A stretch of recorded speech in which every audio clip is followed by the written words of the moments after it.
At my daughter's birthday party, I arrived with my wife, hoping for one peaceful evening with her and her wealthy in-laws.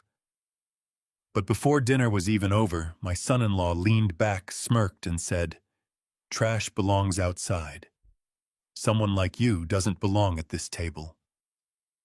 Everyone laughed. My daughter only lowered her eyes and said nothing. I took my wife's hand and walked out quietly. That night, a single text message changed my daughter's entire life. "Thank you so much for being here. Before we continue, I'd love to know where you're watching from. Leave a comment with your country and city. I enjoy reading every one. Also, this story includes fictional elements for storytelling and reflection. Any similarity to names or places is coincidental, but I hope its message stays with you." It was the second Saturday of July, and the Carolina heat had not let up even after sundown. Martha and I pulled up to the Whitmore estate just after 7 in the evening, the kind of summer night where the air sits thick and warm against your skin no matter how long you've been standing in it.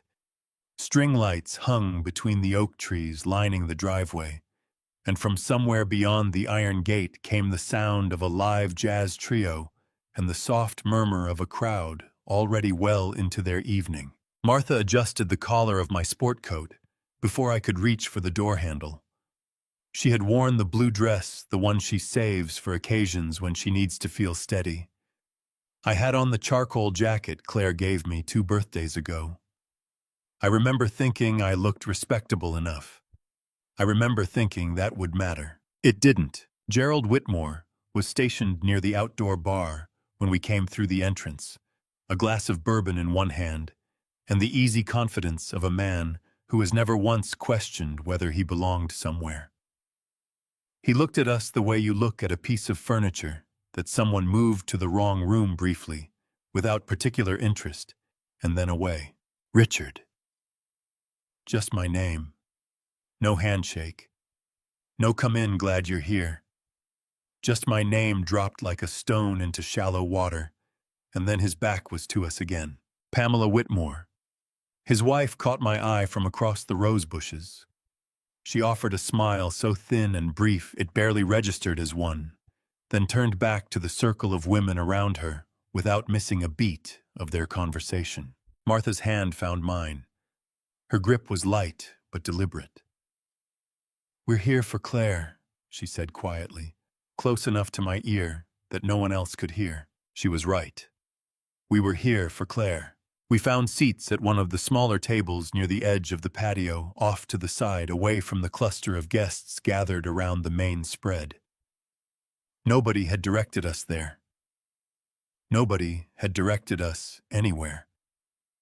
I pulled out Martha's chair and then settled into my own and looked out across that backyard, the infinity pool glowing pale blue at the far end, the outdoor kitchen with its marble countertops and built-in grill, the white linen draped over every surface, and I thought quietly and without saying it aloud, I've seen checks go toward this. I just never knew exactly which ones. Across the garden, Claire stood near the outdoor fireplace with Derek and a circle of his friends, all of them dressed in the particular way that announces money without ever having to mention it. She saw us, I know because our eyes met for just a second, and she smiled. One of those tight, managed smiles that carries 2 messages at once: "I see you," and "please stay there." So we stayed there. The evening moved, the way those evenings always do, toasts to people I didn't know, laughter at references I wasn't part of, servers refilling glasses I hadn't touched. Martha and I talked quietly between ourselves, the way you talk when you're trying to make a corner feel less like a corner. Then Gerald tapped his glass. He rose from his chair at the head of the main table with the unhurried ease of a man who expects rooms to go quiet when he stands. They did. "Before dessert," he said, projecting his voice across the whole patio without effort, "I want to say a few words about our Claire." He smiled at her warmly, genuinely, even, and swept his arm wide to include the people around him. "She has grown into a remarkable woman, and this family is proud to call her one of our own." Applause. The clink of crystal. Claire's face lit up in a way I hadn't seen directed at me in a long time. I stood up. I don't know exactly what made me do it. Maybe the same stubborn instinct that makes a man show up to a party where he already knows he's not wanted. Because some things you do not, because they're comfortable, but because they're right. I reached for my water glass and cleared my throat. I'd like to say something as well, I said. The nearest table went quiet first. The quiet spread outward from there. I looked at Claire. She was watching me with an expression I couldn't fully read. Not warmth, not pride. Something more like a breath held at the back of the throat. I opened my mouth to begin. Derek Whitmore turned in his chair and looked at me. He didn't raise his voice. He didn't need to. The patio had gone still enough that 30 people heard every word with perfect clarity. "Trash belongs outside," he said. "Someone like you doesn't belong at this table." The words hit me somewhere below the ribs. My brain tried to reroute them to find some other interpretation, some version of those words that meant something different than what they plainly meant. There wasn't one. And the smiles, the small, reflexive, privately satisfied smiles that moved around that table in the 2 seconds that followed, those confirmed it. This wasn't an accident. This wasn't temper. This was choreography. I looked at Claire. She was looking at her hands, both of them flat against the tablecloth in front of her. Her jaw was set. Her eyes were down. And she did not say a single word. Something in my chest reached its limit in that moment. Not with a crash. Not with heat. Just a quiet, definitive snap, the sound a thing makes when it has been bent too far for too long. Martha's fingers closed around my forearm beneath the table. Firm. Steady. The grip of a woman who has spent 4 decades knowing exactly when to hold on. I set my water glass down on the table without a sound. I did not look at Derek again. I did not look at Gerald. I looked at my wife and she was already rising. We walked across that patio together, past the servers in white gloves, past the string lights, past the jazz trio that was still playing, as if nothing at all had happened, and I stopped at the table near the entrance and set down the gift box I had been carrying. The one with the watch inside. The one I had wrapped myself that morning at our kitchen table with brown paper and a piece of twine because that is how my father taught me to wrap a gift. The iron gate clicked shut behind us. Martha didn't speak.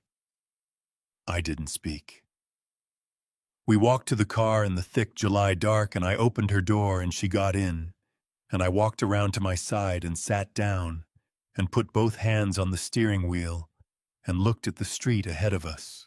My chest felt hollow in a way I hadn't felt since the day we buried my father. Not grief, exactly. Something older than grief. Something that lives underneath it. "Richard," Martha said, very softly. "I know," I said, and I started the car. We were 20 minutes out of South Park when Martha finally spoke. "Pull over," she said. I glanced at her. "We're almost home. Richard." Her voice had that particular weight to it, not loud, not sharp, just heavy in the way that means she has been holding something back and has decided she is done holding it. "Pull over." I eased the car off onto a side street and cut the engine. The neighborhood was quiet around us, just porch lights and the distant sound of someone's television bleeding through a screen door. Martha turned in her seat to face me. "Are you all right?" she asked. "I'm fine." "You are not fine." She reached over and put her hand flat against my chest, right over my sternum, the way she has done since we were young, and she wanted to know what my heart was actually doing. "Talk to me." I covered her hand with mine. "What do you want me to say, Martha?" "Anything. Say anything. Just stop sitting there like you've turned to stone." I let out a breath that had been sitting in my chest since the moment Derek opened his mouth. "He planned it," I said. "That wasn't temper. That wasn't a bad moment. He planned that." Martha's jaw tightened. "I know." And I stopped, started again. She sat right there. She didn't even look up. "I know, Richard. She's our daughter. I know." Martha's voice cracked on that one just slightly, the way a very strong thing cracks when the pressure finally finds the right place. She pressed her hand harder against my chest. I know she is. We sat like that for a while, her hand over my heart, the engine ticking as it cooled. Outside, a sprinkler came on somewhere down the block, a slow mechanical arc back and forth across someone's front lawn.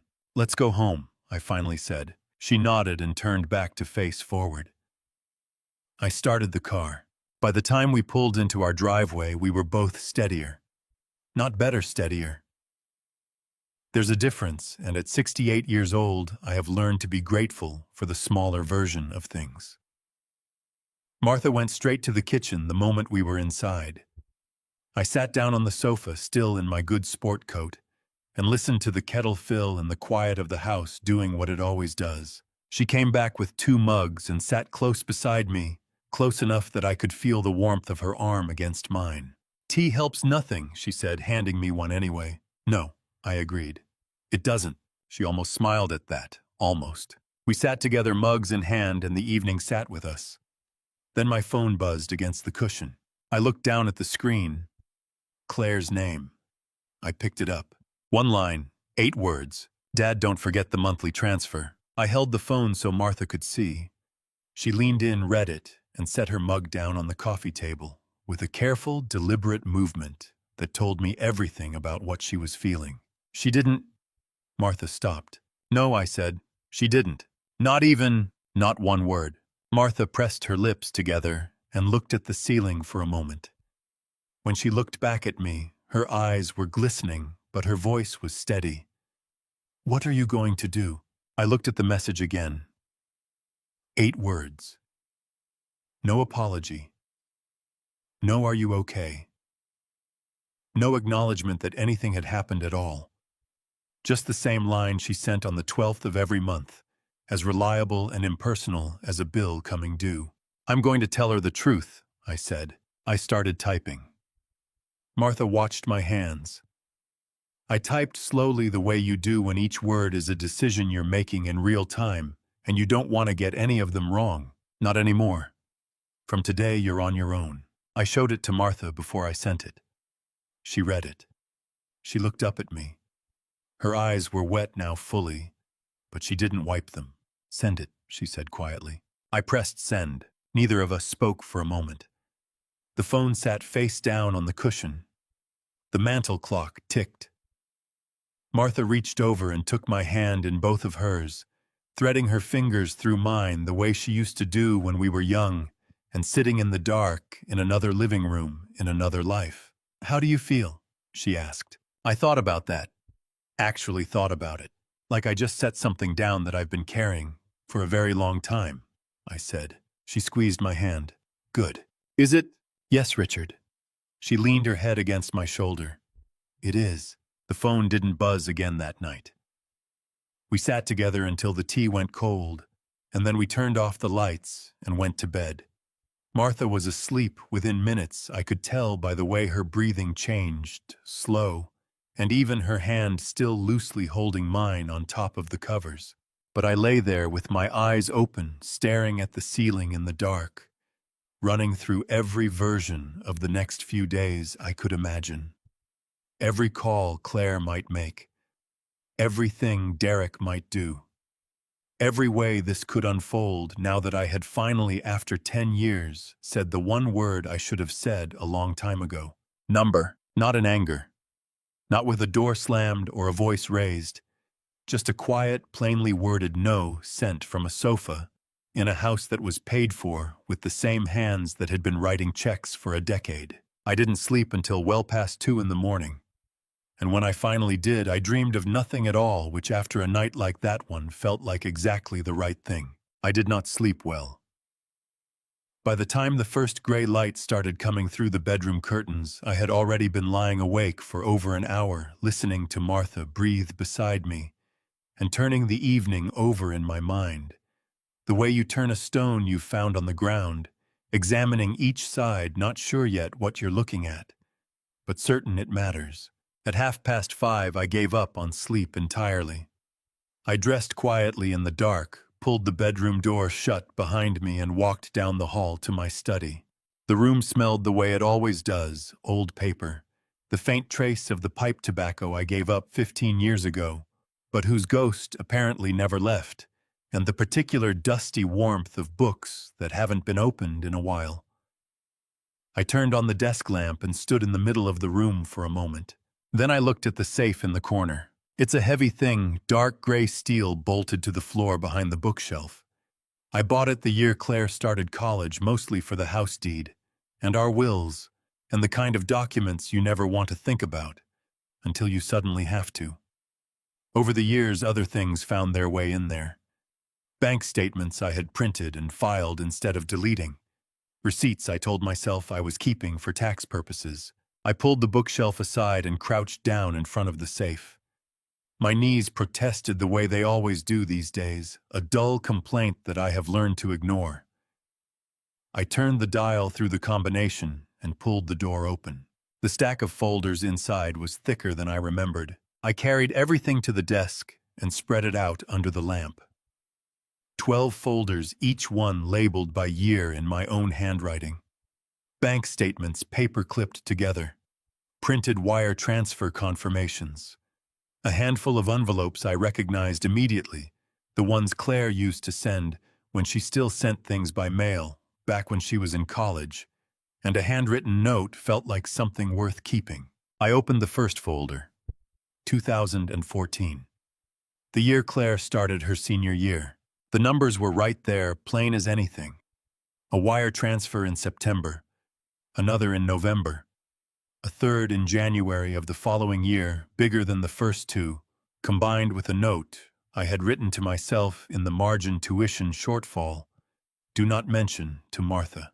I set that one aside and opened the next folder, then the next, then the next. By the time I had worked through all 12, the desk was covered, and the lamp felt like it wasn't throwing enough light for what I was looking at.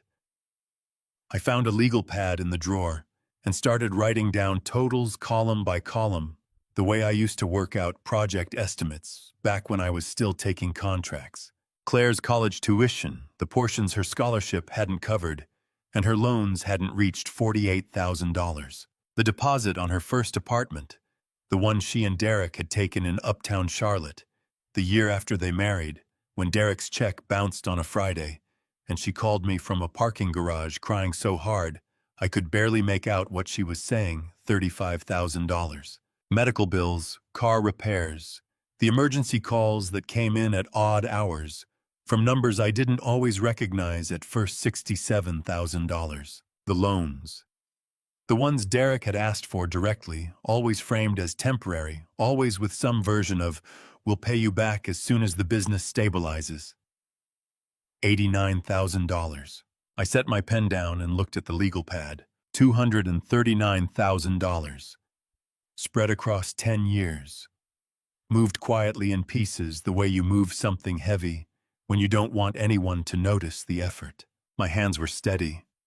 I want to be clear about that. My hands were completely steady, but somewhere behind my sternum something was pulling tight like a rope under too much weight, and I had to press my palm flat against the desk for a moment, just to give that feeling somewhere to go. I picked up the last envelope in the stack, the one I hadn't opened yet, tucked behind the final folder. Inside was a folded piece of notebook paper. Claire's handwriting from years ago, the loopy cursive she used before everything went to text messages. "Dad, I don't know what I'd do without you. I mean that. Love, Claire." I folded it back up and set it on top of the legal pad. Then I opened the small blue notebook I kept in the top drawer, the one where I had been recording things in my own shorthand for years, not for any formal purpose, just because I am the kind of man who writes things down. I turned to the last entry written 2 days ago before the party, July 10th. Claire called, said the party would mean a lot to her, said she wanted us there. I picked up the pen and wrote the date of the day before, July 12th. Trash belongs outside. I looked at those 4 words for a long time. Then I closed the notebook, got up from the desk, and went to put the coffee on. Martha would be up soon, and I needed to figure out how much of this I was ready to say out loud. I had just poured the second cup when I heard Martha's slippers on the hardwood floor in the hallway, that soft, unhurried shuffle that tells me she has been awake for a few minutes already but is taking her time about it, the way she always does on Sunday mornings. The kitchen light was on. The coffee was ready. 2 cups on the counter the way we have always done it. She appeared in the doorway in her robe hair not yet brushed and stopped when she saw my face. "You didn't sleep," she said. Not a question. "A little. Richard." She came to the counter and picked up her cup, wrapping both hands around it, the way she does when she wants something warm to hold on to. "How long have you been up?" "Since about 5:30. She studied me over the rim of her cup. Martha has a particular way of looking at me when she knows I am understating something, a slight narrowing of the eyes, a small tilt of her head, like she is adjusting the angle to see past whatever I am presenting to what is actually there. She did that now. "What did you do?" she asked. "Come with me," I said. "I want to show you something." She followed me down the hall to the study. I had left the desk lamp on, and in its light, the spread of folders and papers looked even more substantial than it had at 5:30 in the morning. 12 years of documents covering every inch of the surface, the legal pad with my handwriting on top, the small blue notebook beside it. Martha stepped closer. She set her coffee mug on the corner of the desk and picked up the legal pad. She read down the column of numbers slowly, her lips pressed together, her brow creasing deeper with each line. "Richard," she said, and her voice had gone very quiet.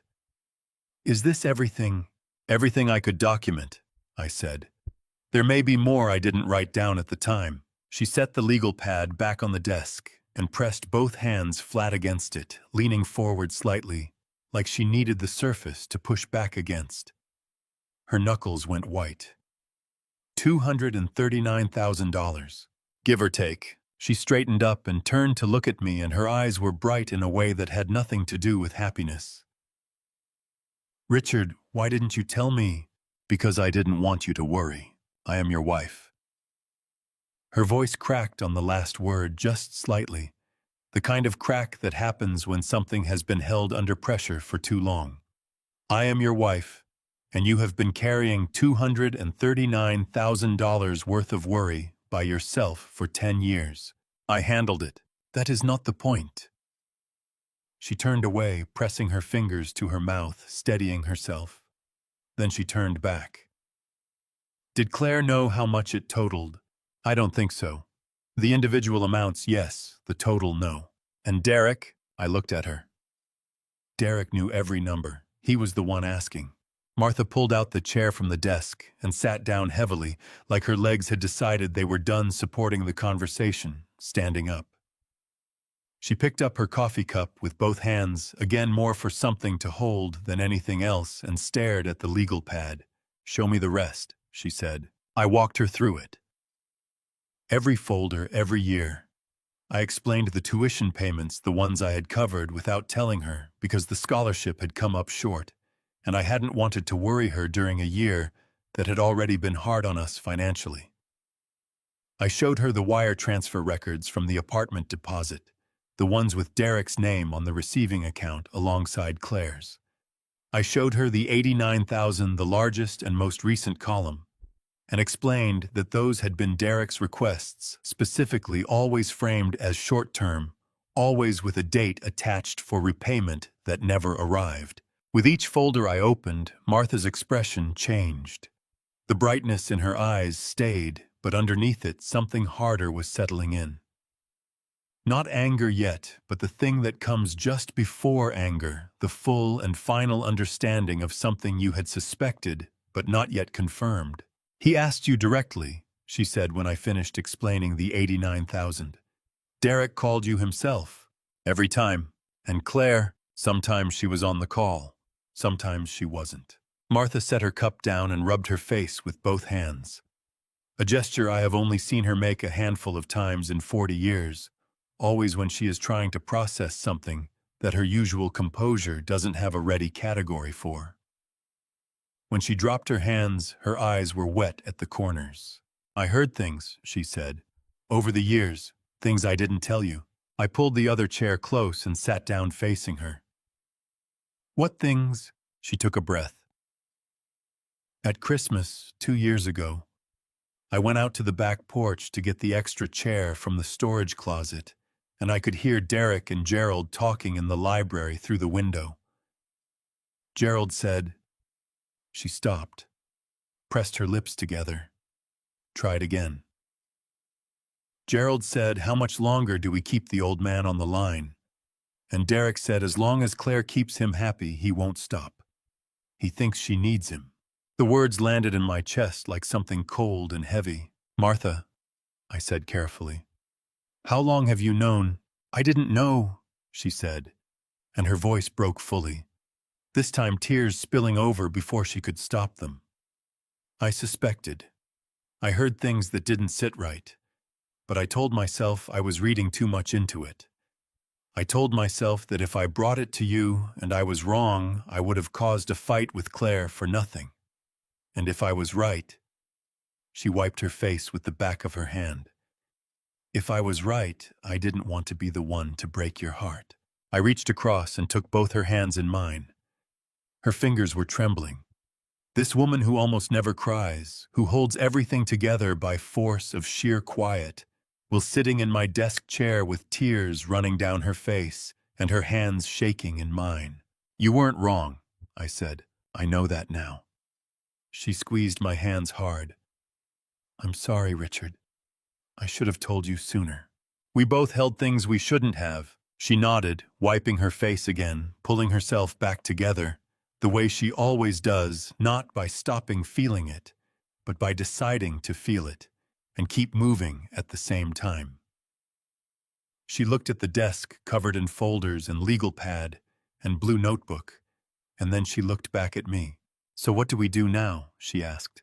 I don't know yet, I said honestly, but I think we need someone who does. She nodded again, slower this time, like she was already working through what that meant. Outside the study window, the Sunday morning was getting on neighbors walking dogs, a lawnmower starting up somewhere down the block. The ordinary world going about its ordinary business, completely unaware that the two of us were sitting in a small room surrounded by 10 years of paper, trying to figure out what comes next. She set her coffee mug down on the desk with both hands and folded them in her lap. And I recognized that posture immediately. It is the posture Martha takes when she has something difficult to say, and has decided finally that she is going to say it all the way through without stopping. There's more, she said. Things I heard. Things I should have told you a long time ago. I pulled my chair closer and sat down facing her. Tell me now. She took a breath that seemed to travel all the way down to somewhere deep in her chest before she let it back out. It started at Gerald and Pamela's Christmas party, 2 years ago. You were in the living room with some of their friends, talking about the Panthers season, something like that. I went to get my wrap from the coat room, and I passed by the library. The door was half open. And Derek and Gerald were inside. Her hands tightened in her lap. They didn't hear me. I stopped because I heard your name. My jaw tightened. What did they say? Martha looked straight at me the way she does when she has decided that softening something would be an insult to both of us. Gerald said, how much longer do we keep the old man on the line? And Derek said, she stopped. Her throat worked.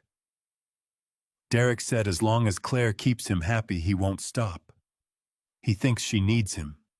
That's all he needs to believe.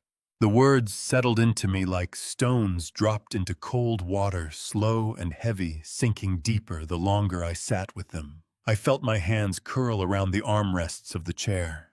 He said that, I said, not a question. He said that. Martha's eyes were glistening now, bright and wet at the edges. And Gerald laughed, Richard.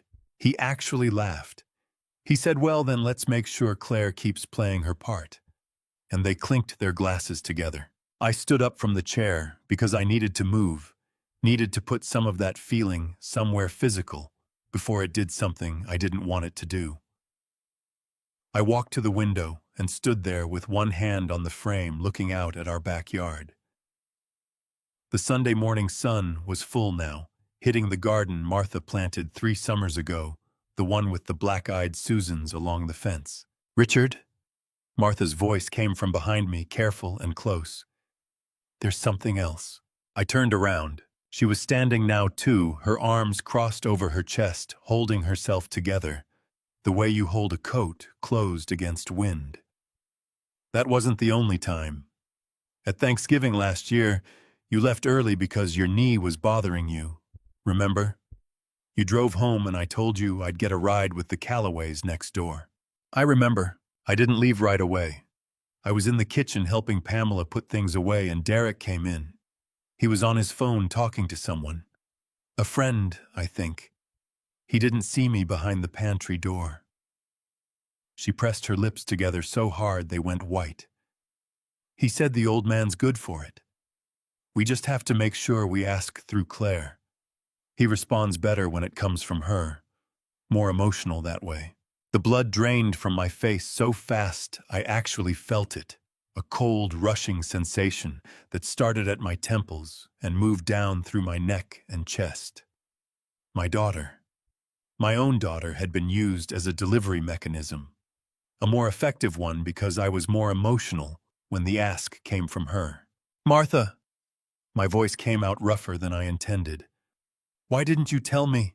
She unfolded her arms and pressed both hands flat against her sternum, like she was trying to hold something in place inside her own chest. "Because I love you." Her voice cracked wide open on those 3 words, tears spilling down her face before she could catch them. "Because I watched you light up every single time Claire called, no matter what she wanted, no matter what time it was, no matter how many times before. And I couldn't, Richard. I could not be the one to take that away from you, even if it wasn't real, even if they were using it." I crossed the room in 3 steps and put my arms around her, and she pressed her face into my shoulder and cried, not quietly, not with restraint, but with the full force of someone who has been holding a secret so heavy it has left marks. Her shoulders shook. Her hands gripped the back of my shirt like she was afraid of something. "You should have told me," I said into her hair. But my voice wasn't angry. It was just tired. Deeply, bone-level tired. "I know," she said, muffled against my shoulder. "I know I should have. I'm sorry." We stood there together in my study, with the folders spread across the desk, and the legal pad with its damning column of numbers, and the Sunday morning going on outside the window, as if none of this were happening. I held my wife while she cried, and I stared at the wall behind her, and I thought about my daughter's voice on the phone all those times, warm and needing, and so perfectly calibrated to reach exactly the part of me that could never say no. More emotional that way. After a while, Martha pulled back and pressed both palms to her face, then dropped them. Her eyes were red, her cheeks tracked with tears, but her chin was up. "What are you going to do?" she asked. "First," I said, "I'm going to call Daniel Crawford, the lawyer you used for the estate documents years ago, the same one. I need someone who can look at all of this." I gestured at the desk, "and tell me exactly where I stand." Martha nodded, wiping her face with the heel of her hand. "And then," I said, "we wait and see what they do next." She reached up and put her hand against my cheek, just for a moment. Just that one steady, warm point of contact. "Whatever comes," she said quietly, "we face it together." "We always do," I said, and I meant it more that morning than I had in a long time. I called Daniel Crawford's office first thing that morning, and left a message with his assistant, told her it was personal, not urgent enough for an emergency call on a Sunday, but urgent enough that I needed to get on his calendar first thing Monday. She said she would pass it along. I thanked her and hung up. The rest of the morning moved the way mornings move when you have done something irreversible and are now waiting for the consequences to find their shape. Martha made lunch. I sat at the kitchen table and pretended to read the newspaper. Neither of us talked much, not because there was nothing to say, but because we had said enough for one morning and needed to let it settle. By early afternoon, I took my coffee out to the back porch and sat in the old wooden rocker that has been there since the kids on the street were still young enough to ride bikes without helmets. The yard was quiet. A cardinal landed on the bird feeder Martha keeps filled year-round, pecked twice and flew off. That was when my phone rang. The number on the screen was local, a Charlotte area code, but one I didn't recognize. I almost let it go to voicemail. Something made me answer. "Mr. Hale." The voice was young male, uncertain in the particular way of someone who has rehearsed what he wants to say, but is not entirely sure he should say it. "My name is Jake Morrison. I don't think we've met. I was the videographer at the Whitmore party last Saturday." I sat forward in the rocker. "All right," I said carefully. "What can I do for you, Jake?" "Actually, sir, I think it might be the other way around." He exhaled. I could hear it clearly. A slow, deliberate breath of someone working up to something. "I need to tell you something that happened after you left the party. And I want to be upfront with you. I've been thinking about whether to make this call for 2 days, and I decided I couldn't not make it." My hand tightened around the phone. "Go ahead." "When you and your wife left," Jake said, "I was still set up on the far side of the patio. I had my camera running. I forgot to power it down when the formal part of the evening wrapped up. It kept recording." He paused. "Mr. Hale, it recorded everything that happened after you walked out that gate." My chest went very still. "Everything." "Everything, Tom," he confirmed. "The audio is clear. The video is clear. I have the full, unedited file." Another pause, shorter this time. "I've watched it 3 times because I kept thinking I must have misheard something. I didn't mishear anything." I stood up from the rocker without realizing I had done it, one hand braced against the porch railing. "Tell me what's on it," I said. "Tell me exactly." Jake's voice dropped slightly, like he was choosing every word with care. "After you left Mr. Whitmore Gerald, he stood up and raised his glass. He said, 'Now that's settled, let's actually enjoy the evening.' And people laughed. And then—" He stopped for just a moment. "Then Derek said something to the group. He said the old man's predictable. You cut him, he bleeds. But he always comes back." The railing was cold under my hand even in the July heat. "And then Gerald said—" Jake's voice tightened.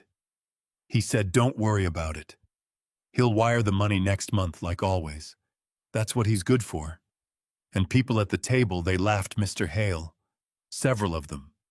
Like it was a joke they all already knew the punchline to." I pressed my free hand flat against my sternum. My heart was slamming against my ribs so hard, I could feel it in my throat. "Was my daughter at the table?" I asked.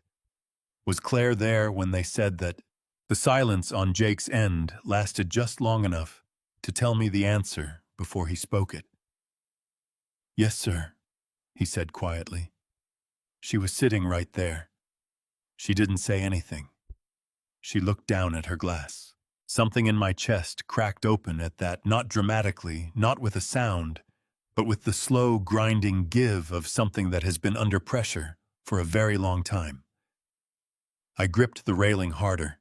"Jake," I said, and my voice came out steadier than I felt. "Why are you calling me? You could have just deleted the footage and gone on with your life." "I thought about it," he said, and there was a rawness in his voice that told me he meant it. "I really did. But Mr. Hale, I have a father. He's about your age, actually. And when I watched that footage and I heard what they said—" His voice broke slightly on the last word, caught itself, continued. "I just kept thinking if someone had footage like this about my dad, I would want them to make the call, so I'm making the call." I exhaled slowly, looking out at the yard, at the bird feeder, at the black-eyed Susans along the fence. My eyes were burning in a way I was not going to acknowledge out loud. "Can you send me the file?" I asked. "Already have it ready to send," he said. "I just needed to know you wanted it first." "What's your email?" I gave it to him. He read it back to me correctly. "Mr. Hale, he said before I could hang up. "I'm sorry. For what it's worth, from someone who was in that backyard, what they did to you was wrong. What they said after you left was wrong. You deserved better than any of it." I had to clear my throat before I could answer. "Thank you, Jake," I said. "I mean that." "Yes, sir. The email should be there in a few minutes." I stood on the back porch after I hung up one hand still on the railing. The cardinal long gone from the bird feeder, the yard sitting quiet and still in the afternoon heat. My eyes were burning worse now, and I let them. There was nobody out here to see it, just me and the garden, and the weight of what I had just been told. Then the back door opened behind me and Martha stepped out. She took one look at my face. "Richard," she said. "What happened?" I turned around. "Go get the laptop," I said. "There's something we need to watch." Martha was back before I'd even put my phone away. She came through the back door with the laptop already open, held out in both hands like she was carrying something she wasn't sure how to set down. Her face had the particular expression she gets when she knows something is bad, but hasn't decided yet how bad. "Where do you want to do this?" she asked. "Living room," I said. "Sit down with me." We settled on the sofa together, the laptop on the coffee table in front of us, the afternoon light coming through the curtains at a low angle that made everything in the room look a little older than it was. I leaned forward and found the email from Jake. One attachment. No subject line. No message in the body, just the file sitting there waiting. "Are you sure?" Martha said. "No," I said honestly, "but I'm going to watch it anyway." I clicked. The video opened with sound. First, the party still going full swing, glasses clinking.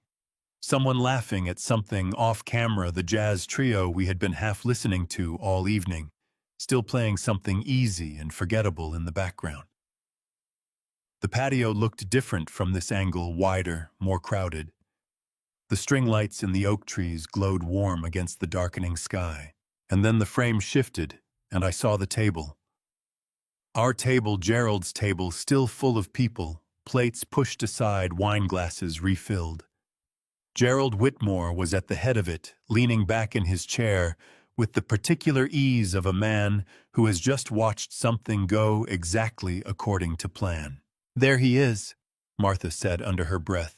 Gerald raised his glass. "Now that's settled," he said loud enough that the camera picked it up cleanly. "Let's actually enjoy the evening." The people around him laughed, not nervous laughter, not polite laughter, but the relaxed, inclusive laughter of people who are all in on the same joke. My jaw tightened so hard I felt it in my back teeth. Then Derek leaned forward. He had his elbows on the table, his wine glass loose in one hand, and he was grinning in the easy, comfortable way of a man who feels completely safe in the room he is sitting in. "The old man's predictable," he said to no one in particular, or maybe to everyone. "You cut him, he bleeds, but he always comes back." Martha made a sound beside me, a short, sharp exhale like something had struck her in the chest without warning. Gerald laughed at that. A full, genuine, delighted laugh. He pointed at Derek with his glass. "Exactly right. He'll wire the money next month, same as always." He raised his glass a little higher. "That's what he's good for." More laughter. The man to Gerald's left, someone I had seen at the party but didn't know by name, clinked his glass against Gerald's. Pamela, sitting 2 seats down, smiled into her wine, and then the camera swept left, the way cameras do when they're running unattended, and picking up ambient movement, and for 3 seconds the frame settled on Claire. She was sitting with both hands wrapped around her wine glass, her eyes down, her shoulders pulled slightly inward. She wasn't laughing. She wasn't smiling. But she wasn't speaking either. She was just sitting there inside that laughter, surrounded by it, wearing it like a coat she hadn't chosen, but hadn't taken off. "Stop it," Martha said suddenly. "Pause it right there." I paused it. The frame froze on Claire, that still image of my daughter with her eyes cast down and her hands around her glass, and her mouth closed while the people around her laughed about her father. Martha pressed her fist to her mouth. Her shoulders were shaking. She heard every word, she said, her voice breaking into pieces. She was right there, and she heard every single word, and she couldn't finish the sentence. I know, I said. My own voice came out like gravel. Richard. Martha lowered her fist from her mouth and turned to look at me, and her eyes were red and streaming tears running freely down her face. How do you feel right now? Tell me the truth. I looked at the frozen image on the screen. My daughter's downcast eyes. My son-in-law's grin still visible at the edge of the frame. The party going on around her like nothing in the world was wrong. Like I've been living in a house, I said slowly, that I thought was mine. And I just found out the locks were changed a long time ago, and nobody told me. Martha let out a sound that was halfway between a sob and a breath, and she leaned her head against my shoulder and gripped my arm with both hands, her fingers pressing in hard, holding on the way you hold on when you're afraid something else is about to give way. I closed the laptop. I didn't need to watch the rest. What I had seen was enough, more than enough. The numbers on the legal pad in my study had told me one kind of truth, the kind you can add up and put in a column. But this was a different kind. This was the kind that lives in a person's face, in the way they hold their body, in the precise shape of their silence when silence is a choice. What do we do with it? Martha asked, her voice still thick. We save it, I said. We don't delete a single frame of it. And tomorrow morning I walk into Daniel Crawford's office and I put everything on the table. I sat forward, elbows on my knees, and looked at the closed laptop sitting there on the coffee table between us and everything the world used to be. All of it. The folders, the legal pad, and this. Martha lifted her head from my shoulder and wiped her face with the back of her hand, pulling herself back together, one breath at a time, the way only she knows how to do. Good, she said, voice steadier now. That's exactly what we do. Outside, the Carolina evening was coming, on the light going amber through the curtains, the neighborhood settling into its Sunday quiet. Inside our living room, something had shifted between us, not broken, not diminished, but clarified, sharpened down to its truest shape. Whatever came next, we knew exactly what we were dealing with now. Daniel Crawford's office was on the 12th floor of a building on South Tryon Street in downtown Charlotte, the kind of building where the elevator moves quietly and the carpet in the hallway is thick enough to muffle footsteps. I had been here once before, 15 years ago, when Martha and I had our wills drawn up and the estate paperwork sorted. Back then it had felt like an administrative errand, the kind of thing you do because you are being responsible and not because you expect it to ever matter. I was shown in at 9 sharp Monday morning.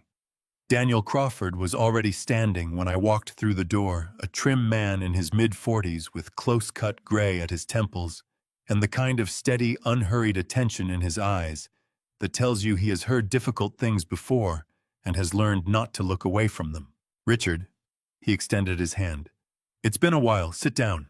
I sat. I had brought the full stack from my study. The 12 folders, the legal pad, my laptop with Jake's footage, everything loaded into a leather bag I hadn't used since I retired. I set it on the chair beside me and looked at Daniel across his desk. I'll be honest with you, I said. I don't entirely know where to start. Start at the beginning, he said simply. I've got the morning, so I started at the beginning. I told him about the party, about Derek's words, about Claire's silence. I told him about the text message that night and my reply. I told him about the safe and the folders and the $239,000 spread across 12 years of paper. I slid the legal pad across his desk and let him read down the column while I kept talking. Daniel didn't interrupt. He read and listened and occasionally made a small note on the yellow pad he kept open beside his own keyboard. His expression didn't change much, not cold, not detached, but contained in the professional way of someone who has learned that staying steady is more useful to a client than performing shock. When I finished, he set his pen down and leaned back in his chair. The transfers, he said, were these documented as loans or gifts? Neither, I said. They were just transfers. I never asked for anything in writing. Daniel nodded slowly. All right. That's not unusual in family situations, and it does limit some options, but it doesn't close everything. He picked his pen back up. Did you ever sign any documents on their behalf, co-sign anything, a lease, a loan, any kind of financial agreement? I opened my mouth to say no, and then I stopped.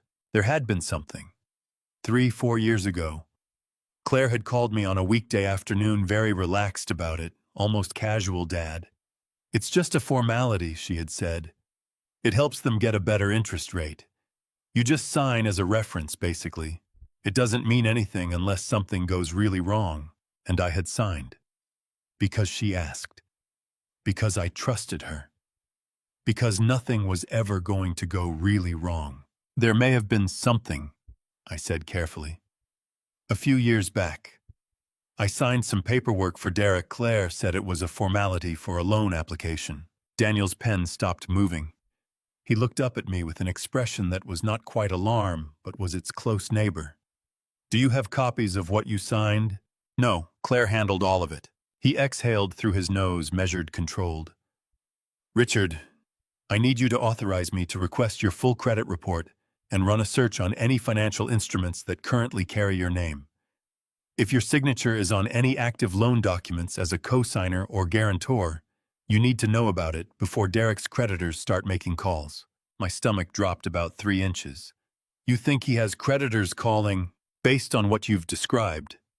Daniel said, his voice level and direct. A man who has been using your monthly transfers to maintain a lifestyle he cannot otherwise afford, and who has now lost that income stream, yes. I think it is very possible that there are creditors, and if your name is on anything he owes, that becomes your problem the moment he can't pay. I sat very still in that chair. The leather bag with the folders felt heavier than it had when I carried it in. How do I authorize that? Sign here. He slid a form across the desk without hesitation, already prepared, as if he had anticipated exactly this moment. I'll have preliminary results by Wednesday. If there's something there, we move immediately. I signed. My hand was steady. I was very deliberate about keeping it steady. One more thing, I said, and I reached into the bag and pulled out my laptop. There's a video I need you to see. I turned the screen toward him and pressed play. Daniel watched the footage without a word, Gerald raising his glass, Derek's easy grin, the laughter moving around the table, and then the camera settling briefly on Claire, with her eyes down and her hands around her glass. When it finished, he closed the laptop gently with one hand and pushed it back toward me. Who recorded this? He asked. The videographer they hired for the party. He contacted me yesterday. He said he forgot to power the camera down. Has he provided you the original file? Yes, it's in my email. Daniel made a note. Keep it. Don't share it with anyone else. Don't post it anywhere. Just keep it. He looked at me steadily. It may not be legally actionable on its own, but in combination with your financial records, it establishes a pattern that tells a very clear story. I nodded. Outside his window, 12 floors down, South Tryon Street was going about its Monday morning traffic, moving people on the sidewalk, the ordinary machinery of a city that had no idea what was being laid out in this office. Richard, Daniel said, and his voice shifted slightly, still professional, but with something more human underneath it. I want you to understand something. What you've described, the systematic use of your generosity over many years, the way it was structured through your daughter to maximize your emotional response, that is not a coincidence. That was deliberate. And you are not foolish for not having seen it sooner. These things are designed to stay invisible. My throat tightened without warning. I pressed my lips together and breathed through my nose until it passed. Thank you, I managed. We'll talk Wednesday, he said. Don't answer any calls from Derek or Gerald between now and then. If Claire reaches out, keep it brief and don't make any commitments." He stood and extended his hand again. "And Richard, you did the right thing coming in." I shook his hand, picked up my bag, and walked back out through the thick, carpeted hallway to the elevator. My phone buzzed in my pocket just as the elevator doors closed, a text from a number I didn't have saved. The message was short. "Mr. Hale, my name is Rosa. I used to work for the Whitmores. I have something that belongs to you.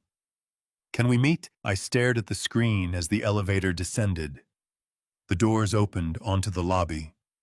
I walked out into the Monday morning Charlotte heat and stood on the sidewalk and read the message one more time. "Something that belongs to me." I typed back, "Yes, tell me when and where." She had picked a coffee shop on the east side of Charlotte, a small place called Birchwood Cafe on Commonwealth Avenue, the kind of neighborhood spot with mismatched chairs and local art on the walls, and a chalkboard menu that changes with the seasons. Not the sort of place anyone from the Whitmore circle would ever set foot in. I suspected that was exactly why she had chosen it. I spotted her the moment I walked through the door. A woman in her early 50s, dark hair pulled back, sitting at a corner table, with a paper bag on the seat beside her, and both hands folded on top of the table the way people fold their hands when they are nervous but determined not to show it. She was watching the door. When our eyes met, she sat up a little straighter. "Mr. Hale," she said as I reached the table, "thank you for coming. Thank you for reaching out." I pulled out the chair across from her and sat down. "You said your name is Rosa." "Rosa Mendez, yes." She had a measured, careful way of speaking, the kind that comes from years of knowing that every word you say in someone else's house might be overheard. "I worked for the Whitmore family for 8 years. As of last Sunday, I no longer do." "You quit?" "Yes, sir." Her chin lifted slightly. "What happened at that party, what they did to you, I have seen many things in that house over the years. But watching that, and then going back inside and serving dessert to people who were laughing about it." She shook her head, jaw tight. "I could not do it anymore." I looked at this woman, this stranger who had walked away from 8 years of employment because her conscience had a line and someone had finally crossed it. My throat tightened. "I'm sorry you were put in that position," I said. "Please don't apologize to me." She reached down to the paper bag beside her and lifted it onto the table. "This is why I called you." She slid the bag toward me. I opened it. Inside, wrapped in a clean dish towel, was the gift box I had left on the table near the entrance when Martha and I walked out. The brown paper still folded along the same creases I had made that morning at our kitchen table. The piece of twine still tied in the same knot my father had taught me when I was 8 years old.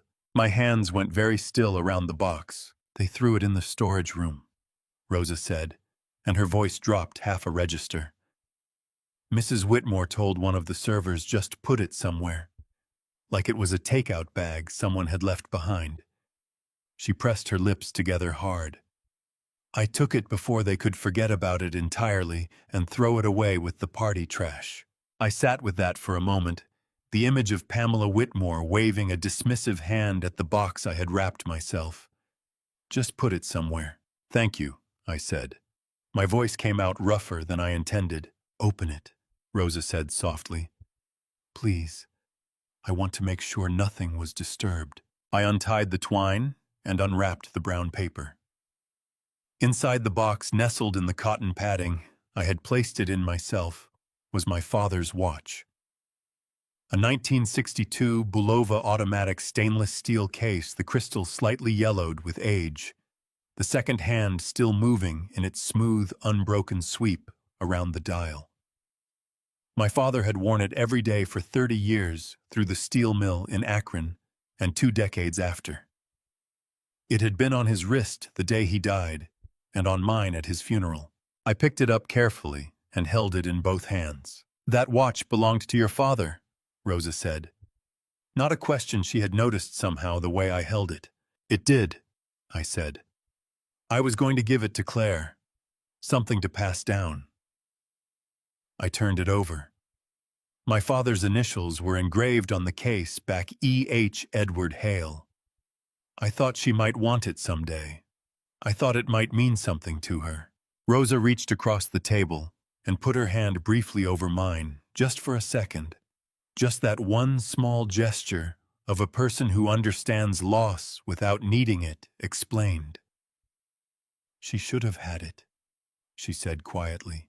I set the watch down on the table between us and looked at Rosa directly. You've been in that house for 8 years, I said. What did you see? She took a breath. More than I should have stayed to see.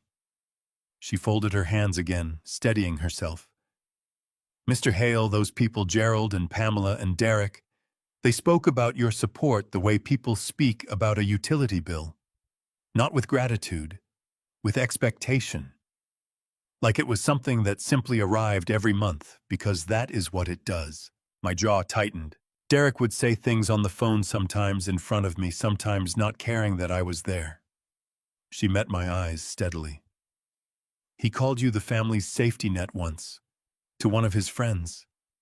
He said, we've got the old man so we're fine. Like you were an insurance policy he had taken out. The skin on the back of my neck went cold. And Claire, I asked, what did you see from Claire? Rosa's expression shifted, something softer and sadder moving through it. There was one afternoon, she said, about a year ago. She was in the kitchen after a phone call with you. She didn't know I was in the pantry. She was standing at the sink and she was crying. Rosa paused, her own eyes going bright. Not crying the way people cry when they are sad about something that happened. Crying the way people cry when they are ashamed. My chest contracted so sharply I had to breathe through it. I asked her if she was all right. Rosa continued. She startled she didn't know I was there.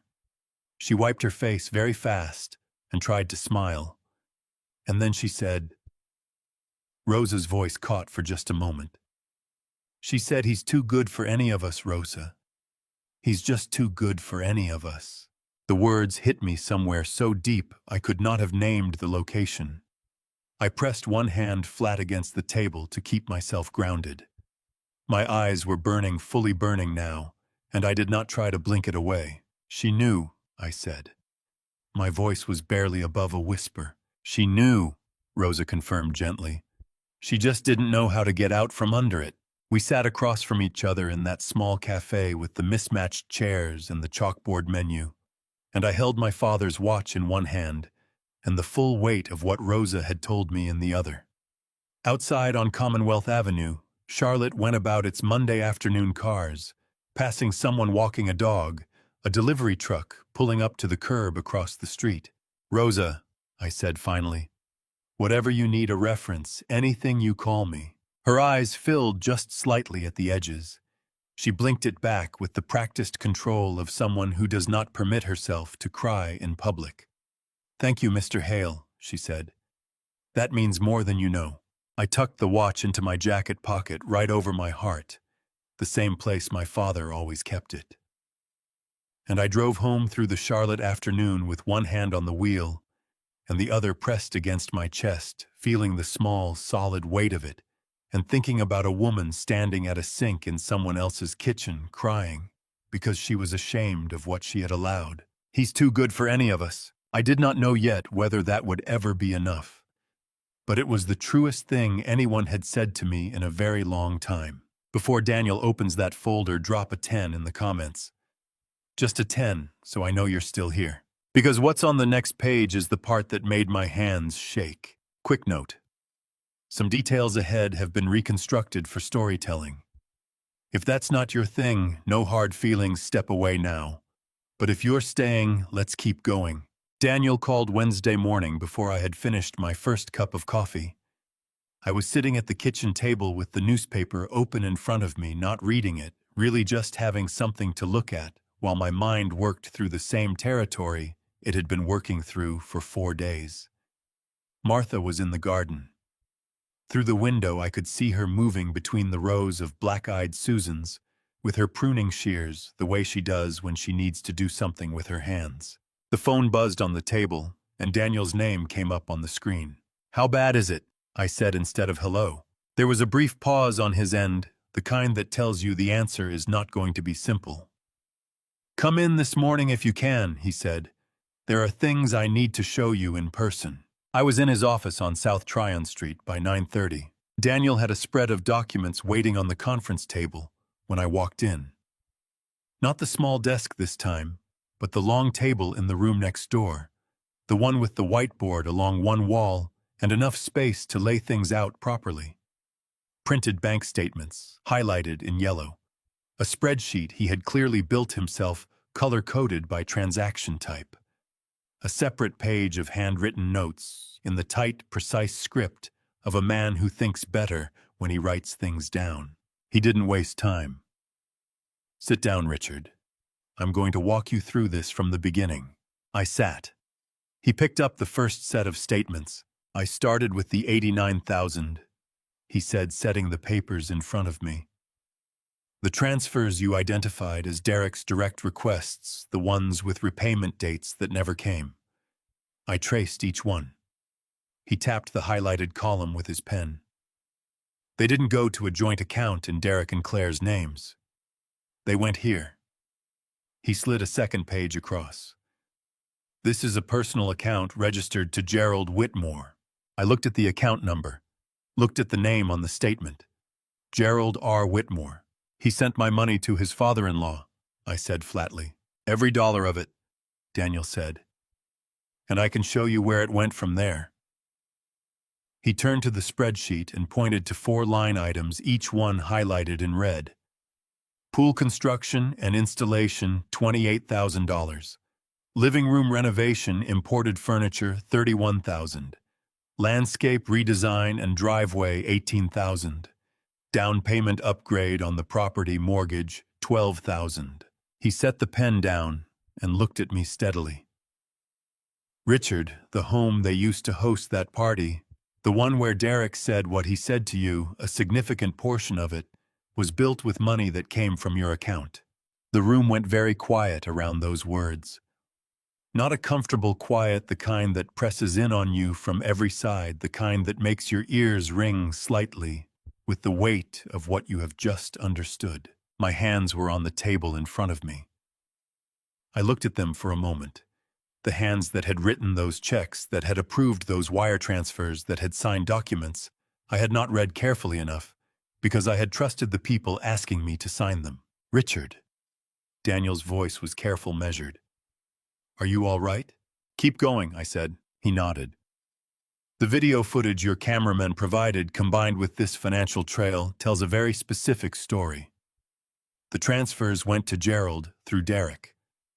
Gerald used them for home improvements that increased the property value and the family's visible wealth. Derek and Claire benefited from living in a household that appeared more financially stable than it was." He paused. "And you were the engine running all of it without ever knowing it." I stood up from the conference table. I needed to move the same way I had needed to move in my study when Martha told me about the Christmas party, the same animal need to put feeling somewhere physical. I walked to the window and stood there looking down at South Tryon Street, 12 floors below, at the ordinary Monday morning traffic moving in both directions. "Did Claire know where the money was going?" I asked without turning around. "Based on what I can see," Daniel said behind me, "I don't believe she knew the specific routing. Derek handled the transfers himself, but—" He stopped. I turned around. "But what?" Daniel met my eyes without flinching. "She knew the money was coming from you. She knew Derek was asking for it. And she knew what her family was building in that house. Whether she connected those 3 things deliberately or chose not to connect them." He opened his hands. "I can't tell you that. Only she can." I came back to the table and sat down again. My chest felt like something had been wrung out of it, not empty exactly, but wrung, pressed flat. "What do I do with this?" I asked. "First, I need to tell you about the loan documents." Daniel pulled the handwritten notes page toward him. "My credit search came back this morning. Richard, there are 3 active loan instruments currently carrying your name as guarantor. Total exposure $340,000. The number landed like a physical blow. My head came up fast. 340,000. Yes. Daniel's voice stayed level, which I was grateful for. These are loans Derek took out over the past 4 years. Based on the terms and the current payment history I was able to access, he has been making minimum payments. Barely. He looked at me directly. If he defaults, and given that your monthly support has now stopped, the probability of that is increasing. The lenders have legal standing to come after you as the guarantor.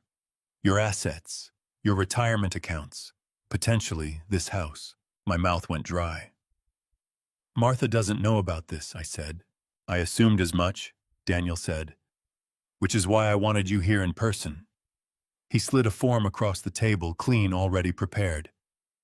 I can file to have your name removed from all 3 instruments immediately. It requires notification to the lenders, and Derek will have to either find a replacement guarantor or renegotiate the loan terms. He won't like it. He paused. But it is your legal right, and I recommend we do it today. I picked up the pen. My hand was not entirely steady this time, and I did not pretend otherwise. Do it, I said, and signed all 3 release forms in the places Daniel indicated. He gathered the signed forms and set them in a neat stack. I'll file these this afternoon. You should be clear within 2 weeks, depending on lender response time. I sat back in the chair and pressed both hands over my face for a moment, not crying, just needing somewhere to put my face while I breathed. Then I dropped my hands and looked at Daniel. Tell me something, I said. In all the years you have done this kind of work, have you seen this before? Daniel considered that with the seriousness it deserved. The structure of it, the use of a family member as an intermediary, to maximize emotional leverage, the gradual normalization of financial dependence, yes. More often than people want to believe. He picked up his coffee mug and held it in both hands. What I don't often see is someone who kept records the way you did. 12 folders, every transaction documented. That's going to matter. My phone buzzed on the table. A text from Martha. Everything okay? You've been gone a while. I typed back, fine. On my way home soon. And then after a second I added, we need to talk tonight. I'll explain everything. I stood, shook Daniel's hand, and walked back out through the hallway to the elevator. In the polished steel of the elevator doors, I caught my own reflection, a 68-year-old man in a sport coat, carrying a leather bag full of documents that told the story of 10 years of his life being used in ways he had never understood. I looked older than I had a week ago. But I also looked for the first time in a long time like a man who knew exactly what was happening and had decided what he was going to do about it. Martha was pulling weeds along the back fence when I got home, still in her garden gloves, a smear of dark soil across her left forearm. She looked up when she heard the back gate open, read my face in about half a second, the way she has always been able to do, and pulled off her gloves. Come inside, she said. Not a question. We sat at the kitchen table, the same table where I had drunk my coffee that morning, where the newspaper still lay folded exactly where I had left it. Martha poured 2 glasses of water and sat down across from me and folded her hands on the tabletop. Tell me everything, she said. So I told her everything.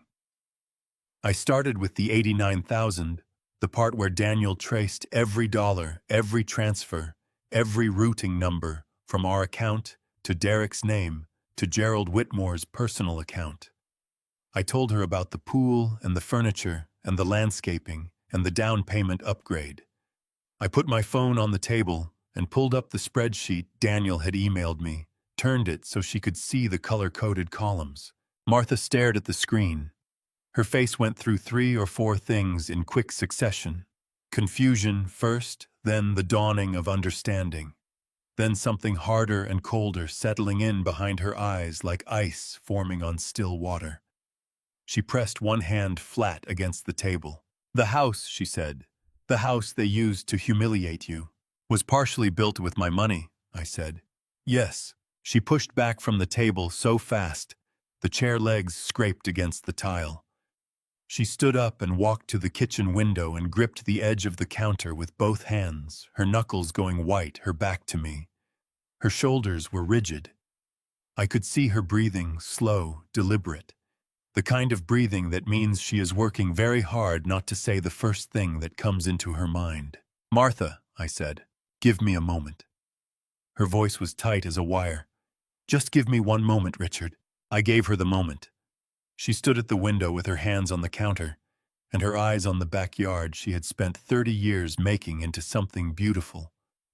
And I watched the rigid line of her shoulders slowly, fractionally, begin to release.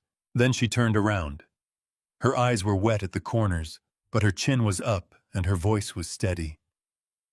There's more, she said. I can see it in your face.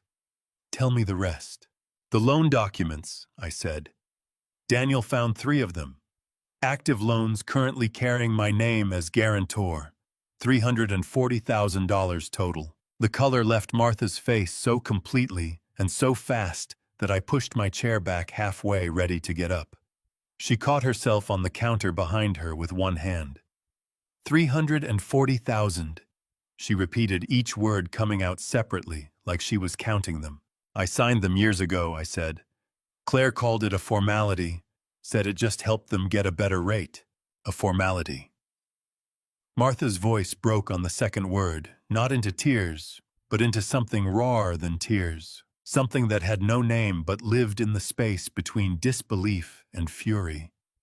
She pressed her free hand over her mouth and breathed through her nose, her eyes squeezing shut for just a moment. When she opened them again, they were blazing. Richard, if Derek defaults on those loans, I know, they could come after this house. I know, Martha. That's why I signed the release forms today. Daniel filed them this afternoon. I reached across the table toward her.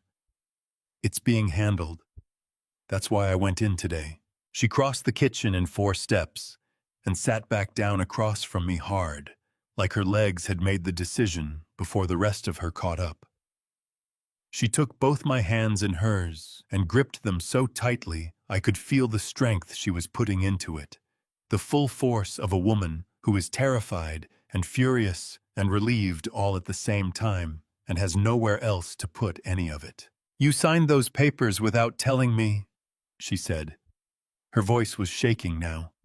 Years ago, Claire said it was nothing, and you believed her. She was our daughter, I said. I believed her. Martha's grip on my hands tightened further, then slowly, deliberately released. She let out a long, uneven breath. I am not angry at you, she said carefully. I need you to hear that. I am furious, I am absolutely furious, but not at you. I know the difference, I said. Good. She wiped her eyes quickly with the back of one hand, a brisk, no-nonsense motion that said, I am crying, and I refuse to make a production of it. What do we do now? We wait for Daniel's process to complete. 2 weeks, maybe less. In the meantime, I hesitated. Daniel said not to answer Derek's calls. Martha made a sound that was halfway between a short laugh and something considerably less amused. That will not be a problem for me, she said. Derek called me today, by the way, while you were at Daniel's office. I went very still. He called you. He did. She straightened in her chair, composing herself back into the Martha. I know the one who does not rattle, who processes the storm, and then stands back up in it. He didn't leave a message, just called twice from his cell, and once from what looked like a landline at their house. She met my eyes directly. He knows his usual channel isn't working anymore. I felt something cold move through my chest. Derek calling Martha, going around me, trying the next available door when the first one closed. The systematic, patient logic of someone who does not give up easily and has more than one way in. If he calls again, I said, you don't have to answer. I wasn't planning to. She reached out and straightened the edge of the folded newspaper on the table between us, a small, precise gesture. The kind she makes when she is anchoring herself to the ordinary shape of things. Richard, how many more of these are there going to be? How many more things are we going to find out? I looked at my wife across our kitchen table, at the soil still on her forearm from the garden, at the lines around her eyes that had deepened this week in ways I could measure. I don't know, I said honestly. But Daniel's still looking, and whatever there is, we find it now, all of it. Better now than later. She nodded. Her jaw was set. Her eyes were clear. Then we find it all, she said. Every last thing. Outside, the Wednesday afternoon was going golden through the kitchen window, the light hitting the garden in the particular way it does in mid-July when the sun is starting to angle toward evening. Somewhere down the street, kids were playing, the sound of them drifting in through the screen door, high and careless and completely untroubled. I thought about Derek calling Martha's phone while I was 12 floors up, signing documents to remove my name from his debts. And I thought that whatever was coming next, it was coming faster than any of us had expected. Friday arrived the way difficult days sometimes do, quietly, without announcement, the morning looking almost ordinary from the outside. I made coffee. Martha made toast. We sat at the kitchen table and listened to the neighborhood come alive the way it always does, a car backing out of a driveway, 2 houses down the mail truck, making its slow progress up the street, the Callaway's dog barking twice at something, and then going quiet. Then my phone lit up at 7:43 in the morning with a call from Derek. I looked at it, let it ring through to voicemail. 3 minutes later, a text, "We need to talk. This is affecting Claire." Martha was reading the back of the cereal box the way she does when she is pretending not to watch me. "Derek?" she asked without looking up. "Yes. What does he want? To talk?" I set the phone face down. "He says it's affecting Claire." Martha set the cereal box down and looked at me directly. "Is that supposed to be a surprise? I don't think he knows what else to say," I said. It's always been Claire when the direct approach didn't work. By 8:15, Gerald had called once. I didn't answer. By 9, there were 2 more texts from Derek, each one escalating slightly in tone. The first one almost reasonable, the second one edging toward accusatory. Then a text from Claire herself. "Dad, please. Derek is really stressed. Can we just talk?" I read it 3 times. Then I typed back, "When you're ready to talk honestly, I'm here." And I set the phone on the windowsill and went out to the back porch with my second cup of coffee. Martha came out 10 minutes later with her own cup and sat in the chair beside me. "Claire texted." "She did. What did she say?" "That Derek is stressed, that we should talk." Martha wrapped both hands around her mug and looked out at the garden, her jaw working slightly.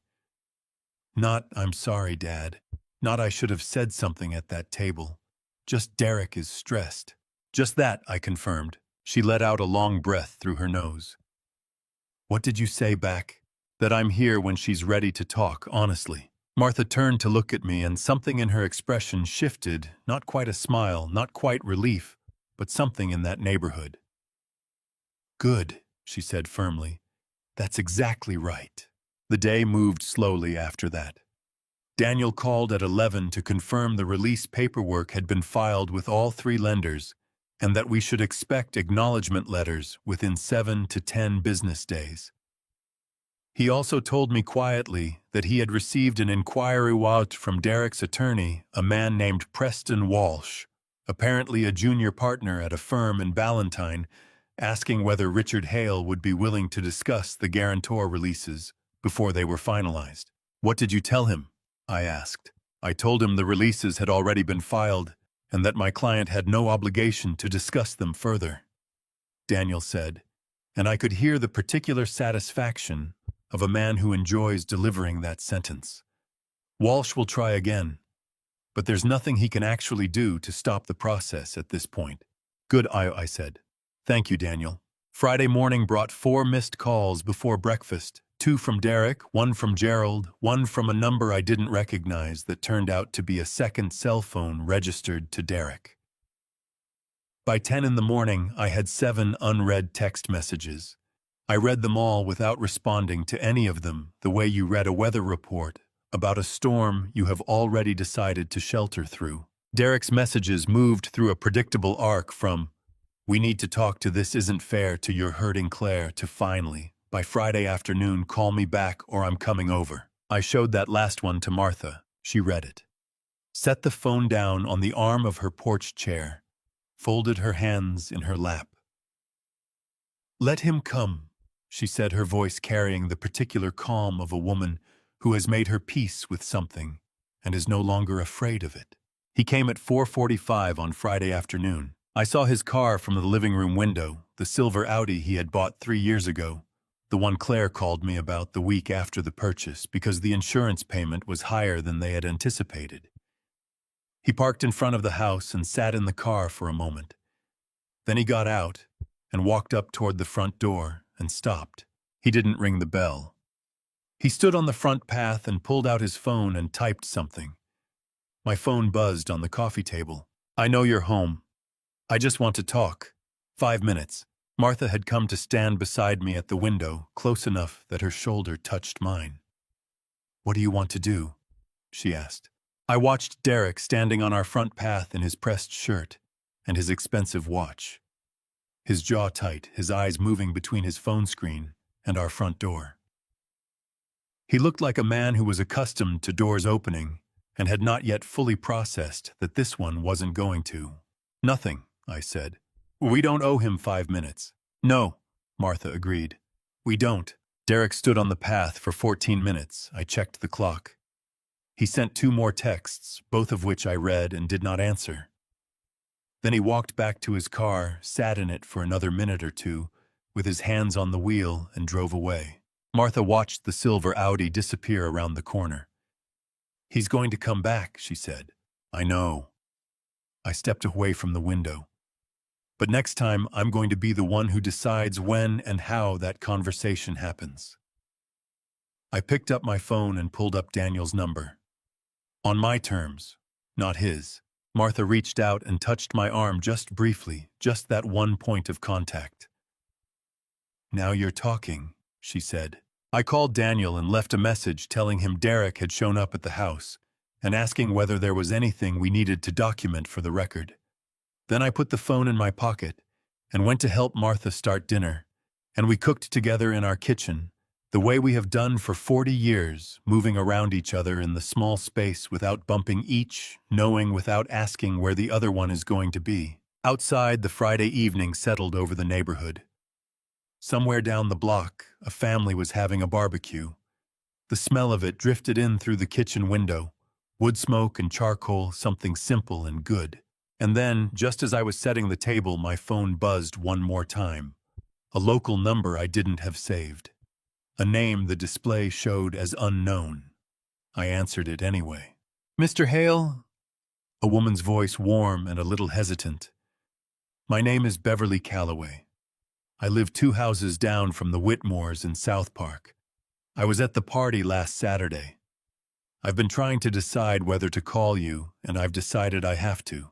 I answered on the second ring. "Mrs. Calloway," I said. "Yes, I remember you. The Christmas party 2 years ago, you and your husband were near the fireplace." "That's right."